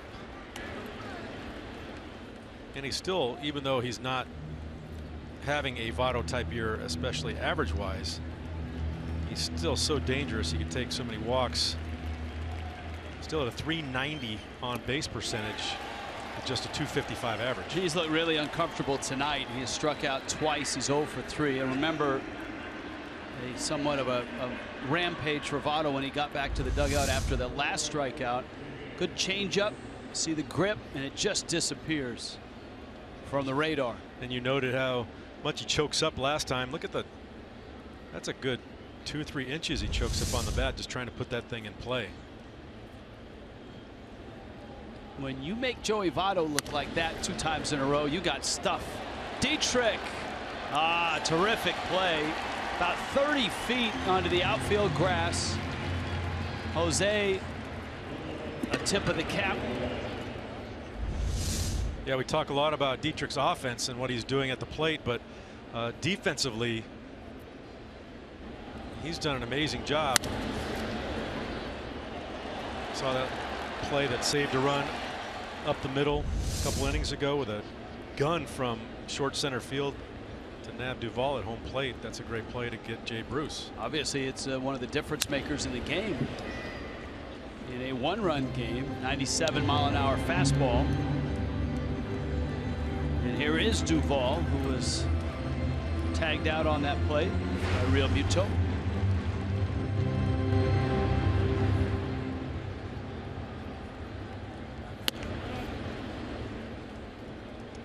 '98.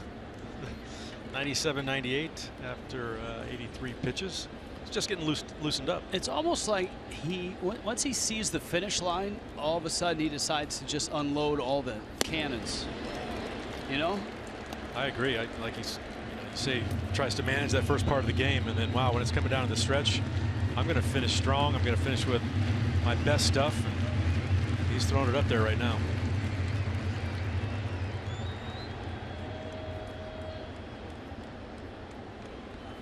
Whew. 99, a 9-pitch inning. Jose Fernandez, my goodness.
is the presenting sponsor for Miami Marlins baseball.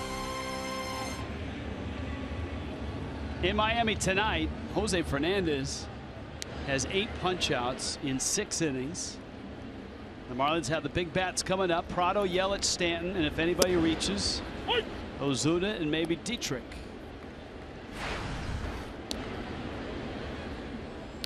Straley having a pretty efficient night as well.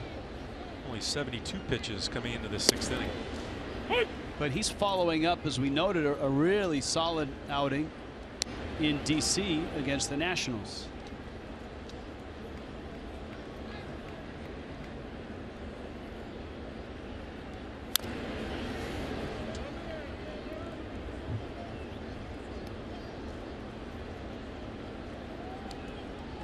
Oh, 0-2 to Martin PRADO. 17 doubles now for PRADO.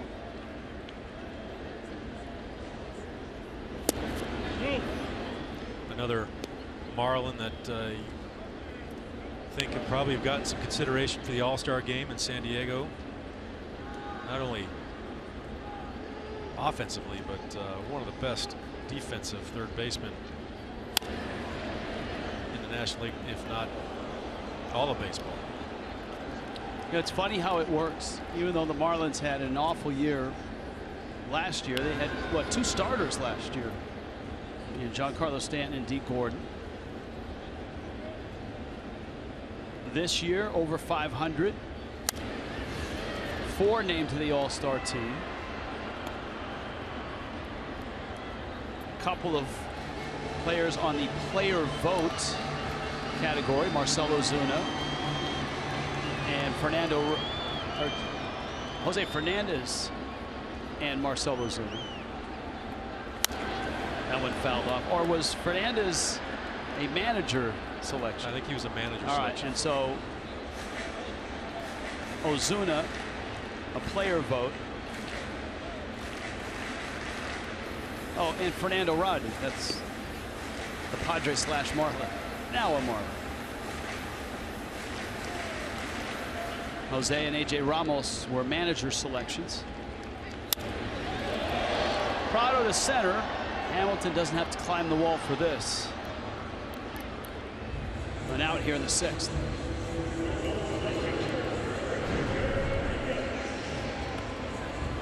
Hop aboard the Marlins Express. Bring your group, bring your friends. Invite all your friends with red orange caps. Round trip transportation to Marlins Park in a 30 or 50 person motor coach. It starts at just $40 a person. Book the Marlins Express today, 1-877-MARLINS, or email groups@marlins.com.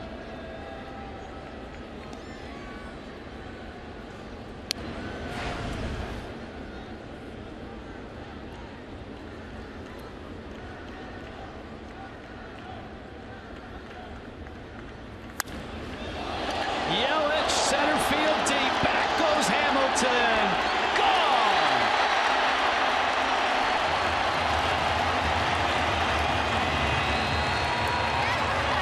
Deepest part of the park. 7th home run this season for Christian Yelich. Puts another run on the board for the Marlins. Up 3-1. When I first saw that, Rich, I didn't think he got it. I thought he got in on it a little bit. It was kind of an odd-looking swing, kind of sliced across it, but you see there in slow-mo, oh, he gets a good part of the bat on there. Ball goes a long ways.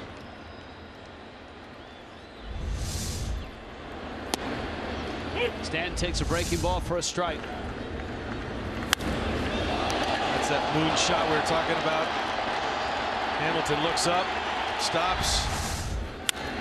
Stanton, a bullet into the corner. My goodness. Around first, headed to second. And Giancarlo is in there with a double. What's your guess on the exit velocity of that? I'm at 117, 118. I'm gonna say 119. That's one of the hardest balls I've seen hit all year. Gotta get very high off the ground. That one hop, the outfield wall there at Marlins Park. It's probably gonna be more like 115. No, you were right. First First instinct, 119. Ha! Yelich's distance, 425. 3-1 Miami. And the Reds' new pitching coach, the interim pitching coach, Mac Jenkins, is out on the mound. Action in the Reds' bullpen. That is Blake Wood.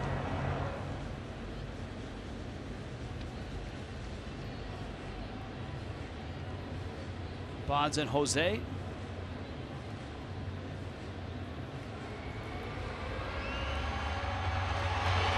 Well, it's really nice to see Stanton follow up that 4-homer outburst in New York with a walk and a ball like that off the bat. Yeah, good signs. You saw that walk last at bat. He took some close pitches, a good slider away. We saw him swinging that last month, but right now, big man's getting locked in. Ozuna's had some frustrating at bats tonight. He struck out in the first, and he flied to right in the fourth.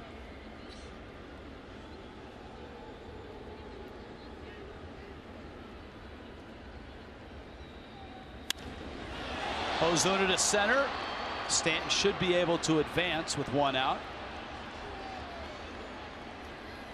And he's in there.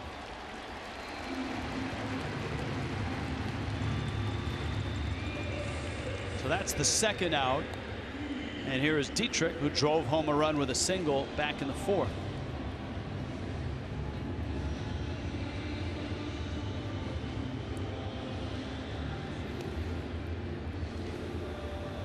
Marlins trying to win this series, take a little bit of momentum towards the break. They start things 3 over, and obviously a chance to stretch that as Dietrich takes in. An off day yesterday, so the bullpen should be fresh for this weekend series.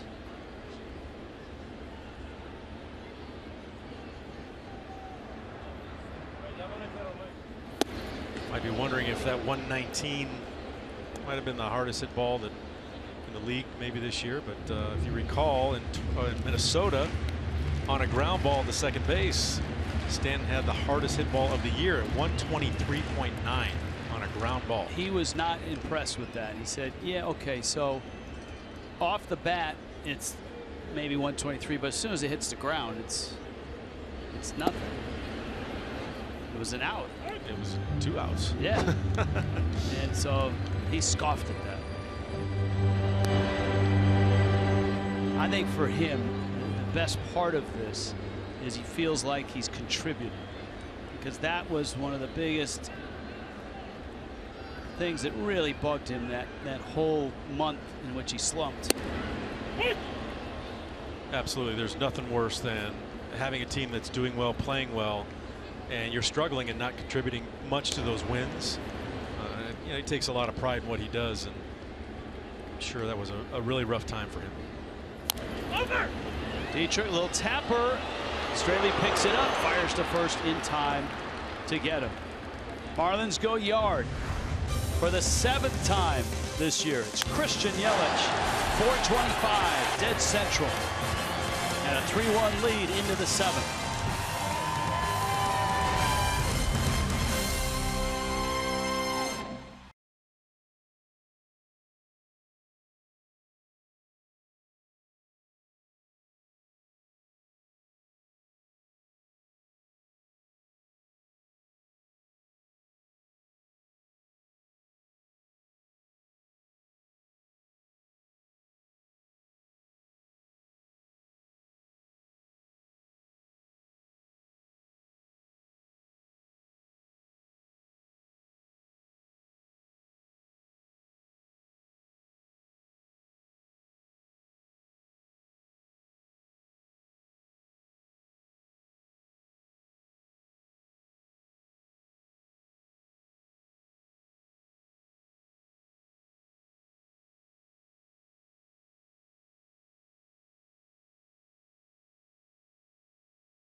AT&T high-speed replay on a Jose day. Jeff Conine, what have you seen?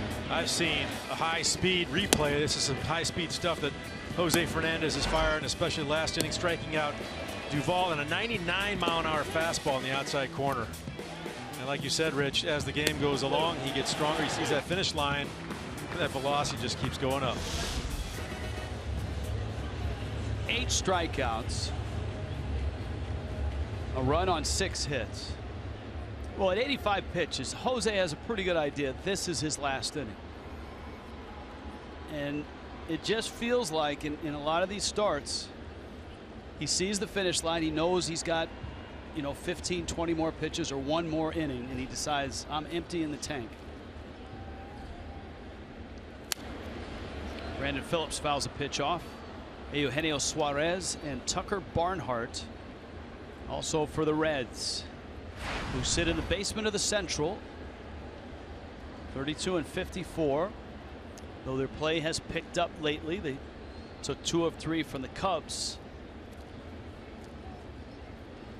And this has been a very dangerous team for the Marlins all year. When you look at what their record has been against the Braves, the Twins, who own the 2 worst records in all of baseball. You see a changeup gets away from Jose here, hits Brandon right on the hand.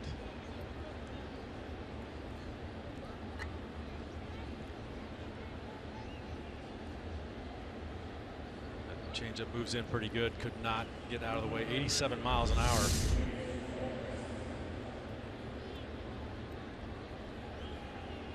Not what you wanted to see with Jose coming into his last inning, getting a runaround by hit by pitch. That opens the inning. Suarez now, who has struck out and singled.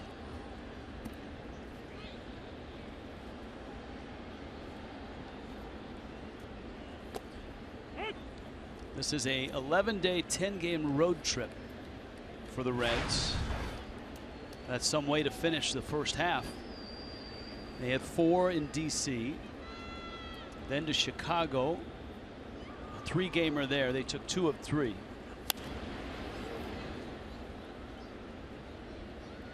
And it finishes here with the Marlins.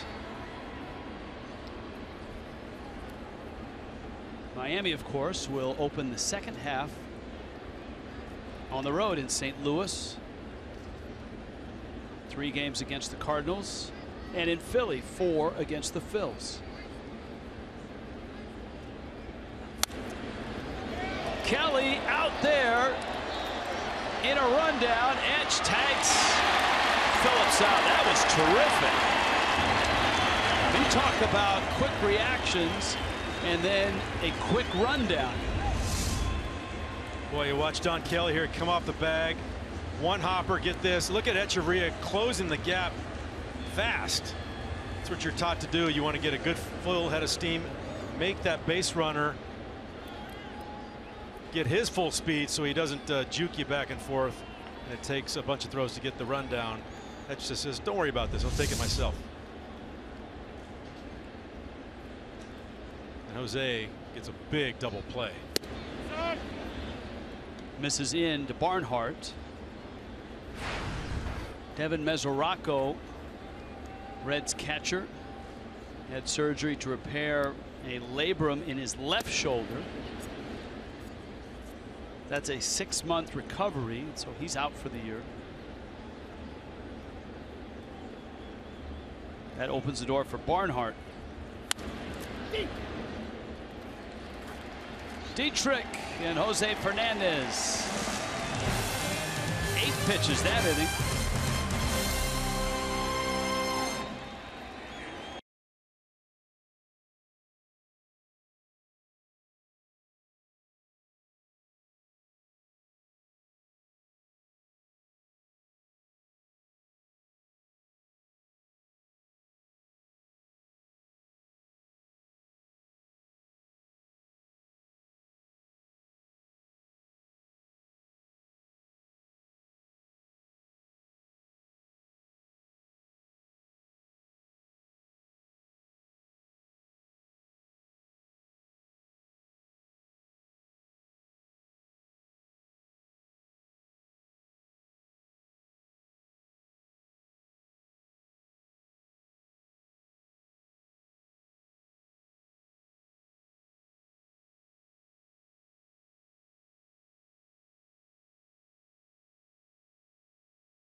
Jose Fernandez coming off after that last half inning.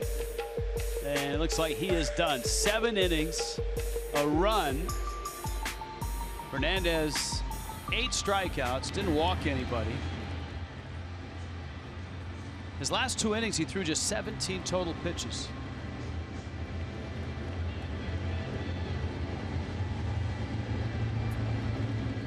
Reds have gone to their bullpen. Blake Wood, big right-hander.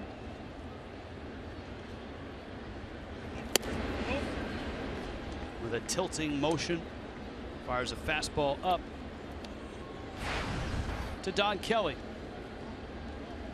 Kelly's bounced into a double play and single.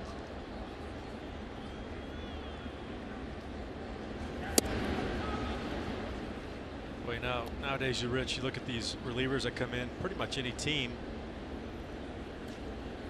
and you seldom see one throw under 95 miles an hour. I was talking with Chris Welch, color guy for the Reds, and he said he's never seen so many 95, 96 mile an hour fastballs get squared up, but he said that's these guys' generation. They're used to it now. That's all they see is 95, 96. Where when he pitched or when I played, 95, 96 was an aberration. That was an exceptional fastball. Yeah, you're right. It was extraordinary.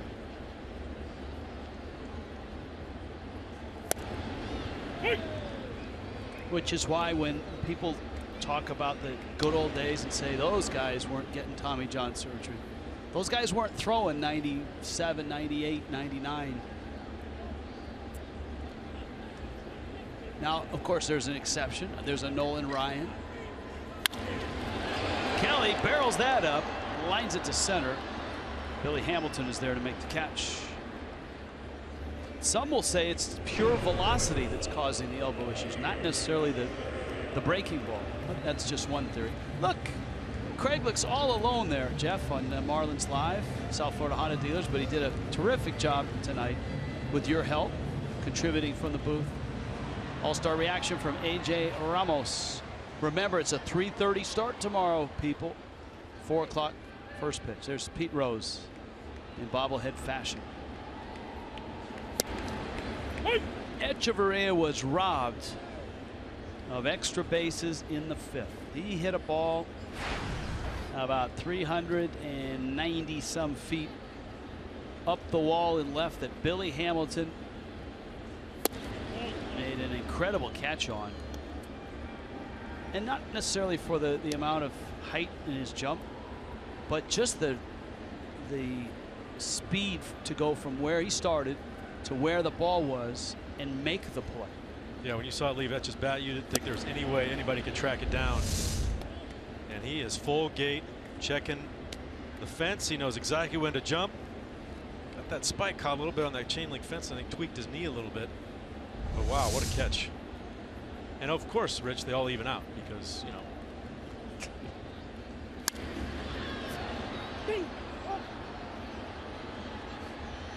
Hamilton under it, and he makes the catch. And Blake Wood has a couple outs here in the 7th.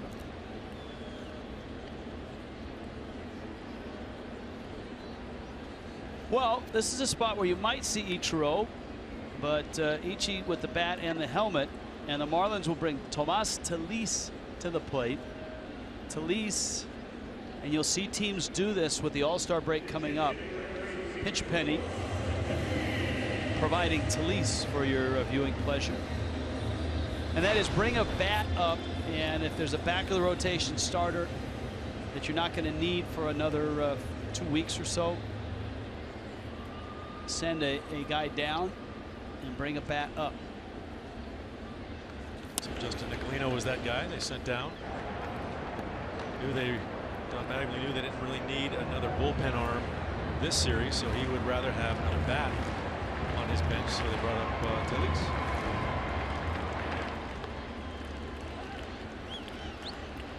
Fernando Rodney warming up there. Bullpen. He's got the 8th inning. Blake Wood to first. Cue Fernando Rodney. 3-1 Miami.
baseball. News and notes. Wilmer Flores stays hot. Another home run. 5 homers in 5 games. Tyler Flowers stays hot. Marlins saw him hit a big home run in Atlanta. And of course, Matt Harvey, we've talked about thoracic outlet syndrome. And it sounds like his season is done.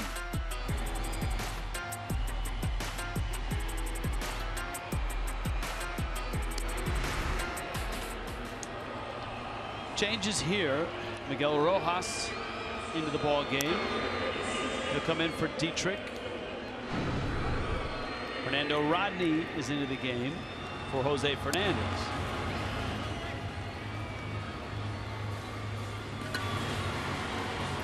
Well, he's now a Marlins All-Star, but you see those numbers, the bulk of those have been acquired or amassed with the San Diego Padres.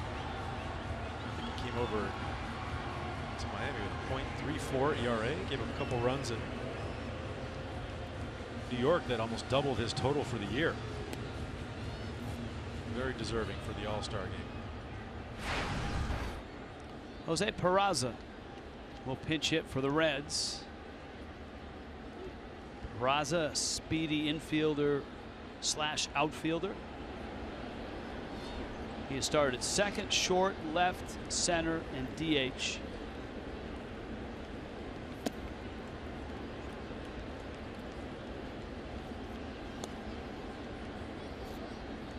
And Peraza stands up there with the count 1-0. We want to talk about arm strength. You look at Fernando Rodney and his motion toward home plate.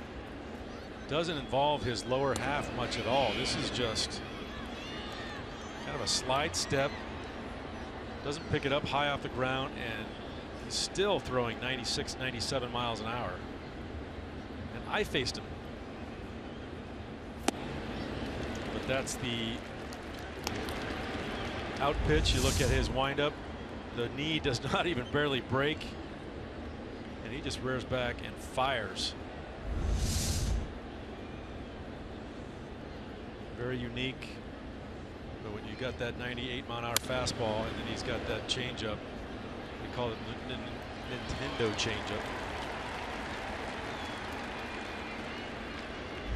Not too many guys are taught how to do this. You see that the foot barely clears the ground. Most guys get that big rock backwards, big leg kick, try to get that lower half of the ball, but he's so strong, he doesn't even need it.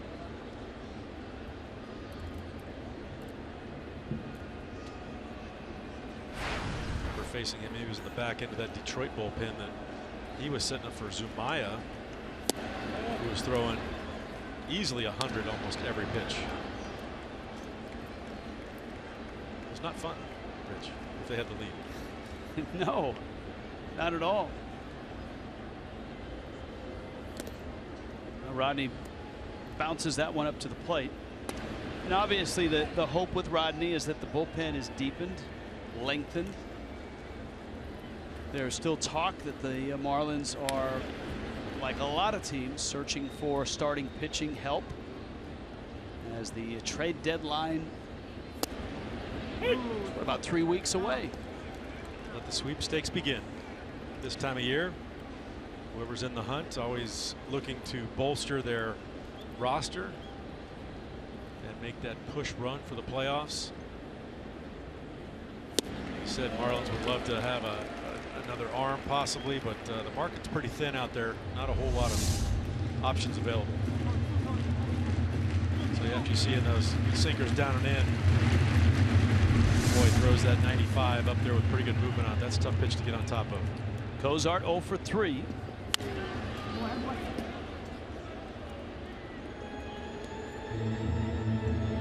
Two balls, 2 strikes.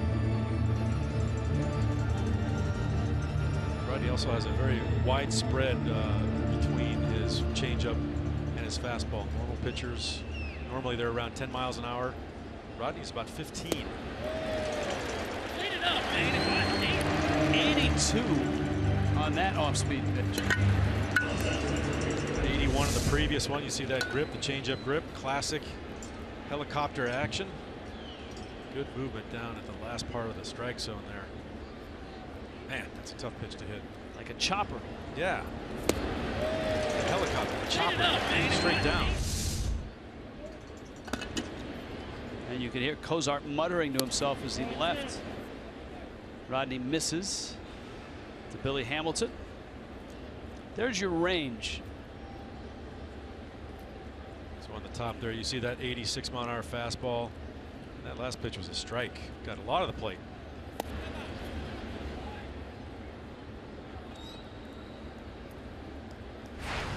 Two 2-0. Hamilton scored that only run in the 4th.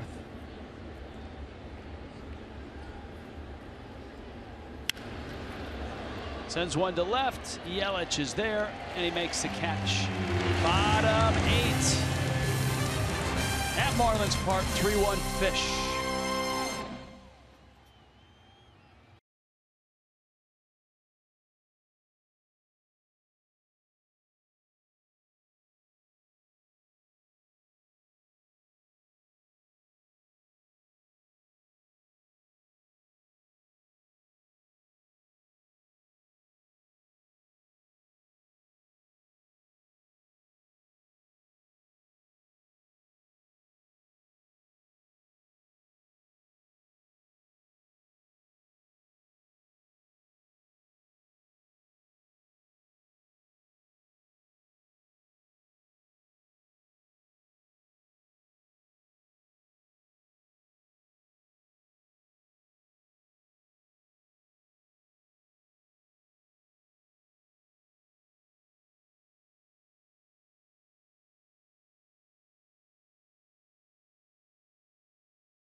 Miami up 3-1. Jose Fernandez, 7 sparkling innings.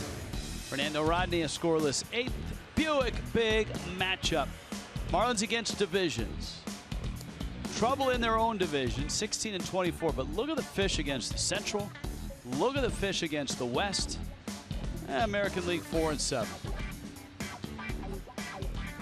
And that's kind of the problem. You kind of want to do the best work in your own division. Majority of your games come in your own division. They have not been able to figure out the Atlanta Braves as of yet.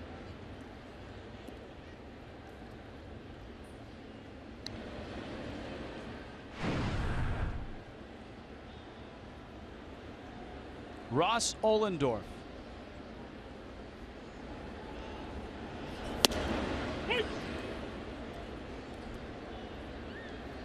Last time the Marlins saw Ohlendorf, 2013 with the Washington Nationals. Pittsburgh, San Diego, Texas, New York, Yankees.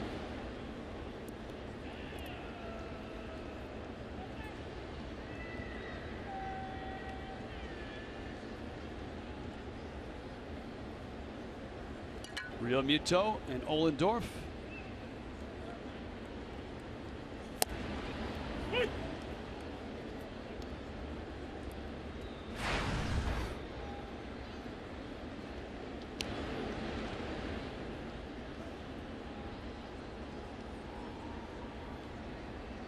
JT, we're talking that what an exceptional job he did calling that game tonight for Jose Fernandez behind the plate, an area that he has improved tremendously on.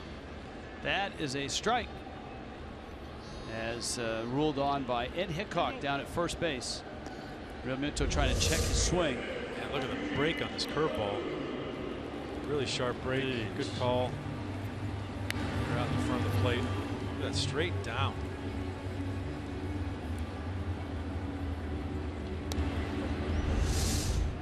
Ollendorf grew up in Austin, Texas. His parents worked at the University of Texas. But he ended up going to Princeton, where he has a Bachelor of Science in Operations Research and Financial Engineering. Please explain. College teammate of Chris Young at Princeton. He's really smart. Is that your explanation for that major, for that degree? Yeah, you get 2 of them. Heck, 1 degree from Princeton's great. You get 2, that's really smart. You're smart. PRADO sneaks a single up the middle. And here comes Yelich, who's had a big night tonight. At the start of the season, there was a lot of talk of a couple things. Marlins Park dimensions coming in a bit, not a whole lot. And Yelich and his inability to homer in this ballpark, at least early in his career. He had just 3 homers in this park coming into 2016. And the ball that he blasted to center in the 6th, his 5th home run of the season here. So little by little, the power shows its head a little more often. There's that swing down and in. I thought the bat path looked like he was going to pull it. He does not pull it. I thought he didn't get it at first, but man, put a little backspin on that. It carried very well out in center field here at Marlins Park. We've seen him go upper deck in right field a couple times. Way up.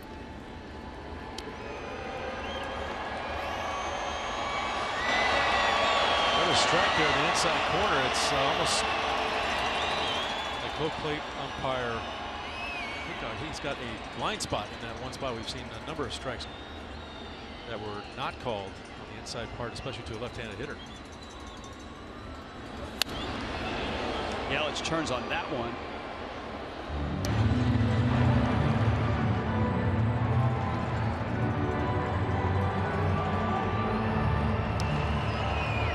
Ramos in the bullpen.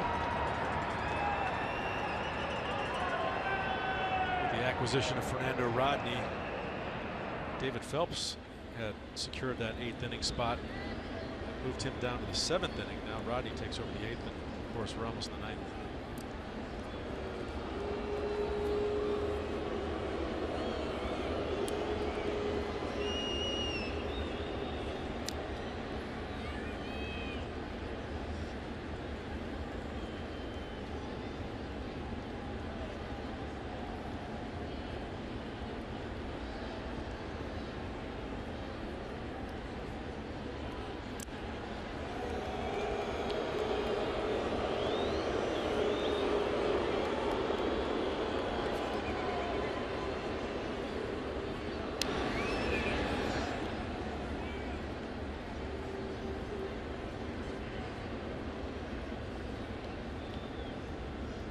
RBI double, solo homer.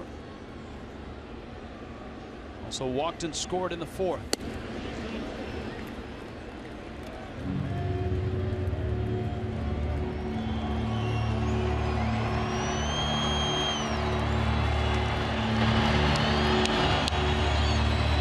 Christian Yelich does so well. He takes pitches to get himself into these great counts. 3-1. See if Ollendorf gives him a fastball he can drive here.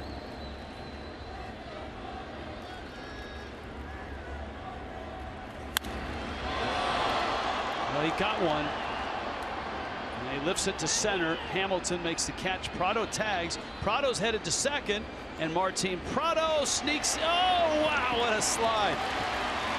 Not the initial slide, but attaching that leg to the base and not oversliding the base.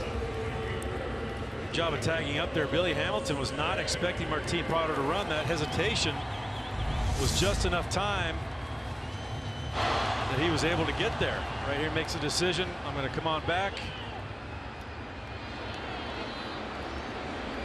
Tag throws a little bit offline and he hooks it. Puts on the brakes. That will stretch out your quad in a hurry. Stanton now. 119-mile-an-hour double. His last time up, it was a line drive to left that took one hop and nearly went through the wall.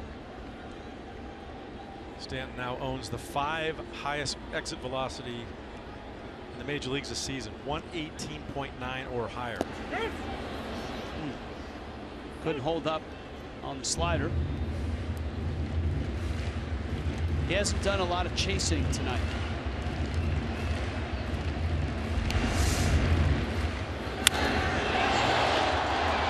That was on the changeup.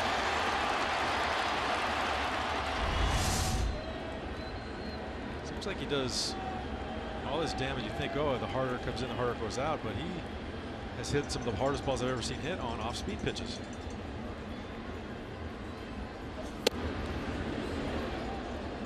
Well, up until that ground ball in Minnesota, which I don't even count. Yeah, we'll discount that. The hardest ball ever recorded off the bat was Stanton on a changeup by Jamie Moyer. I mean, even his fastball was a changeup. Yeah, maybe it was his fastball, come to think of it. Sorry, Jamie. Jamie, if you're listening, I love you, buddy, but knocked out a big panel of the scoreboard out there in left field. 122 miles an hour, I think it was. 122. Yeah, 122.5 or 7. It's a strike. 3-2. Let's see if Ohlendorf tries to get Stanton to chase here, or if he sticks with a fastball. I think with first base open, he's going to try to get Stanton to chase. You think his 2 degrees from Princeton will help him in this decision? He's calculating right now in his brain. He's vectoring with the catcher. Financial engineering and operations research.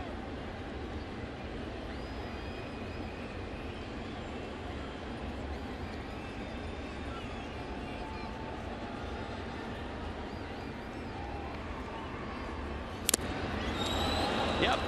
Breaking ball. Foul tipped, held by Barnhart, and a strikeout for Ohlendorf, who works a scoreless 8th. Here comes AJ.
Marlins baseball on Fox Sports Florida is brought to you by Southwest. Transparency, low fares, nothing to hide. By Dodge. Visit Dodge.com or your local dealer today, and by your South Florida Honda dealers. Marlins Park tonight, last series before the All-Star break. And you can follow this last weekend or the second half of the season on MLB.com at bat, live on your phone, your tablet, your device, your watch, anything. Features, stats. You get Game Day, StatCast. It's the #1 app for live baseball on your phone and tablets. AJ Ramos now.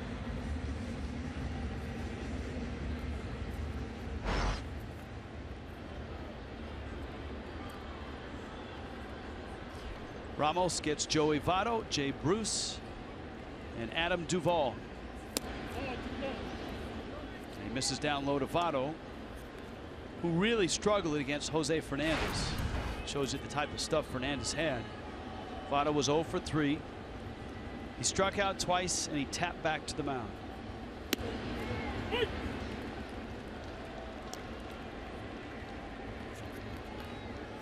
It's great to see those guys get told about their all-star selections in New York. You could tell Ozuna and Ramos how excited they were, almost like little kids, and deservedly so. Ramos currently second in the league, and third in the league, tied for third with 25 saves. So it was a fun time to go out to an all-star game and participate in the festivities. You had 2 of those. I did have 2 of those. You were the MVP in Texas, right? Correct. Where was your other all-star game? Pittsburgh. Ah, okay. Three River Stadium. Ah, before PNC. PNC. Pre-PNC.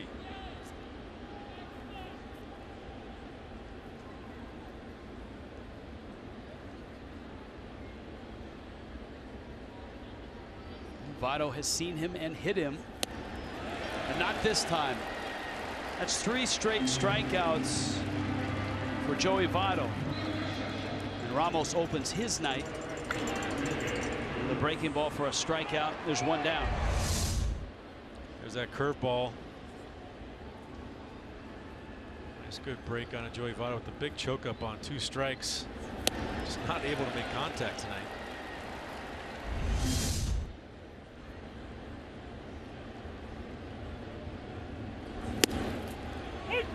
Bruce. The Reds outfield has been productive because of their guys in the corners, Bruce and Duvall. Seems like Bruce is back to his old self after a couple of down years. Pulled that one foul. Had career lows in 2014. And last year he bounced back with 26 homers. But a 294 on base, and he slugged .434. Speaking with Chris Welch before the game, he said Jay Bruce just had a new baby this year. Little tapper, AJ pounces, and there's 2 down. Got a 2-month-old at home right now. He said he thinks that has really grounded him, and he's part of the reason he's had such a great season.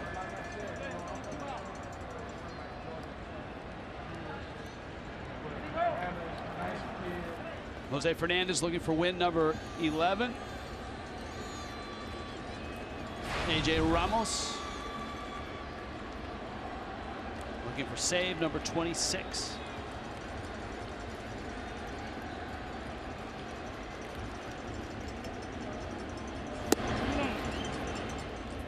This is Duvall. 2 strikeouts, RBI single. Marlins see it. A lefty tomorrow, 4 o'clock start. That's an Adam Conley start against John Lamb, Tom Kohler, Cody Reed on Sunday. And Sunday's a 1:10 start. It's a familiar sight here at Marlins Park after a Jose Fernandez start. And Wei Yin Chen down there waiting for the back end of the bullpen to close it out so they can start their little celebration.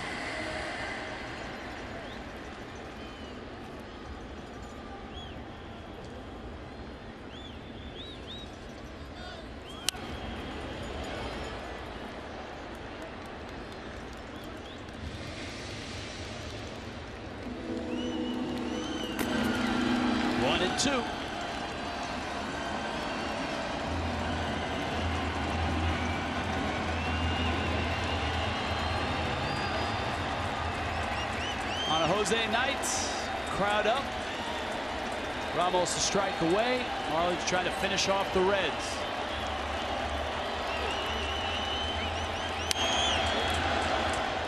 And Duvall won't go away.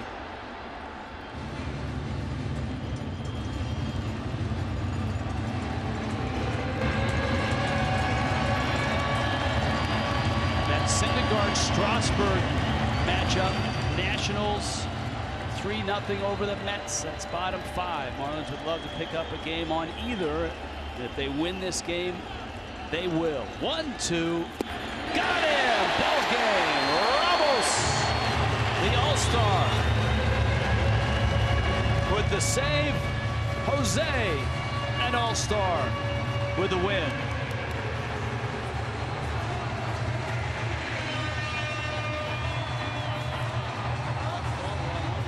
A great night with the bats. Christian Yelich, especially with a solo homer and an RBI double. Checkers presents Marlins Live. That is coming up. Craig Minervini takes you through all the highlights, the locker room sound, Don Mattingly's reactions. So a save for Ramos, a win for Jose in the shortest game of the season, 2 hours and 16 minutes.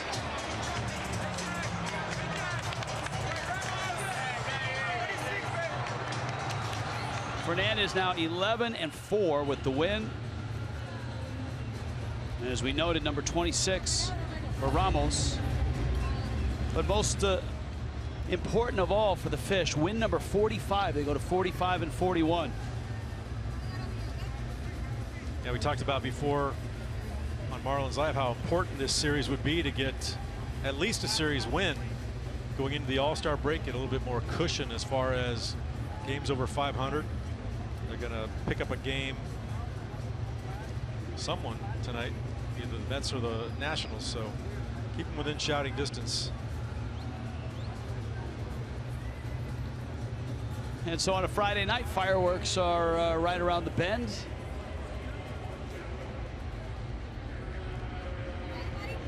And Jose Fernandez joins us now. Jose, first of all, congratulations on the win tonight.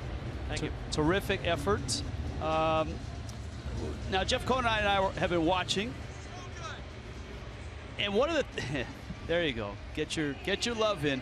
One of the things it looks like is that in your starts this year, you tend to pick up strikeouts later in the start from like the 4th, 5th, 6th, and 7th inning. Why is that? You know, I think that because I feel like it, you know, that I'm saving stuff to when I need it and when I get in trouble, because and eventually I'm gonna get in trouble. You know, there's moments that you need pitches and you don't want to use them all the time, so that's probably why. And I'm trying to get quick outs, you know, the first couple of innings, so I can have low pitch count. And you know, we all know that, you know, I'm in an innings limit and a pitch count and stuff, so trying to get low pitch count and get quick outs. Well, that was my next question, is that since you are on this innings limit and pitch count, was that your game plan going into this year, is to try and be a little bit more of a pitcher early on than a strikeout guy? I mean, that's been the plan, you know, that's been the process, you know, that I'm trying to learn, and you know, trying to get quick outs early in the game. I'm not trying to pitch and not try to strike people out, so trying to bring the team later, you know, late in the game, so I don't put the bullpen out there and they have to throw 4 innings. So I'm just trying to do my best to help the team to win. Jose, with this start, you're certainly lined up to pitch in the All-Star game in San Diego. I don't know that the monkey will be there.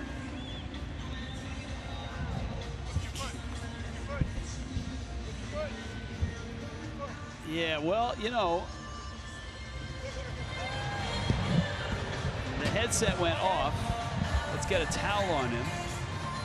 We really should have this sponsored by, you know, Barbasol or Gillette. I guess we're going to keep going, guys. Yeah, right back in action. That way, Hoser. Right back in action. All right, All-Star game. That's like giving up 3 home runs in a row, and you gotta keep pitching, you know? You got to wear it, don't you? Yeah. All-Star game in San Diego. You're lined up to be able to pitch in that game. What does it mean to go back to the All-Star game? You know, lucky enough, we all know, you know, to the process of Tommy John and, you know, the things that we've been through. And, you know, I mean, it's a big thank you to all our fans. And, you know, it's an honor to represent Miami and to represent my teammates. And, you know, just be a part of it. I think it's an amazing event. And, you know, that was one of the big goals of this season, too. Just, you know, hopefully, you know, make it. All right. That is Rojas, right? The monkey? I have no idea. I can't tell you who it is. All right, you cannot divulge. Yeah, you can't. Atta baby. Well, we've got video, not proof, but I'm guessing it was. All right, well, get yourself cleaned up. Thanks for the interview. Congratulations on the win. He comes back to it. Oh yeah. That ain't right.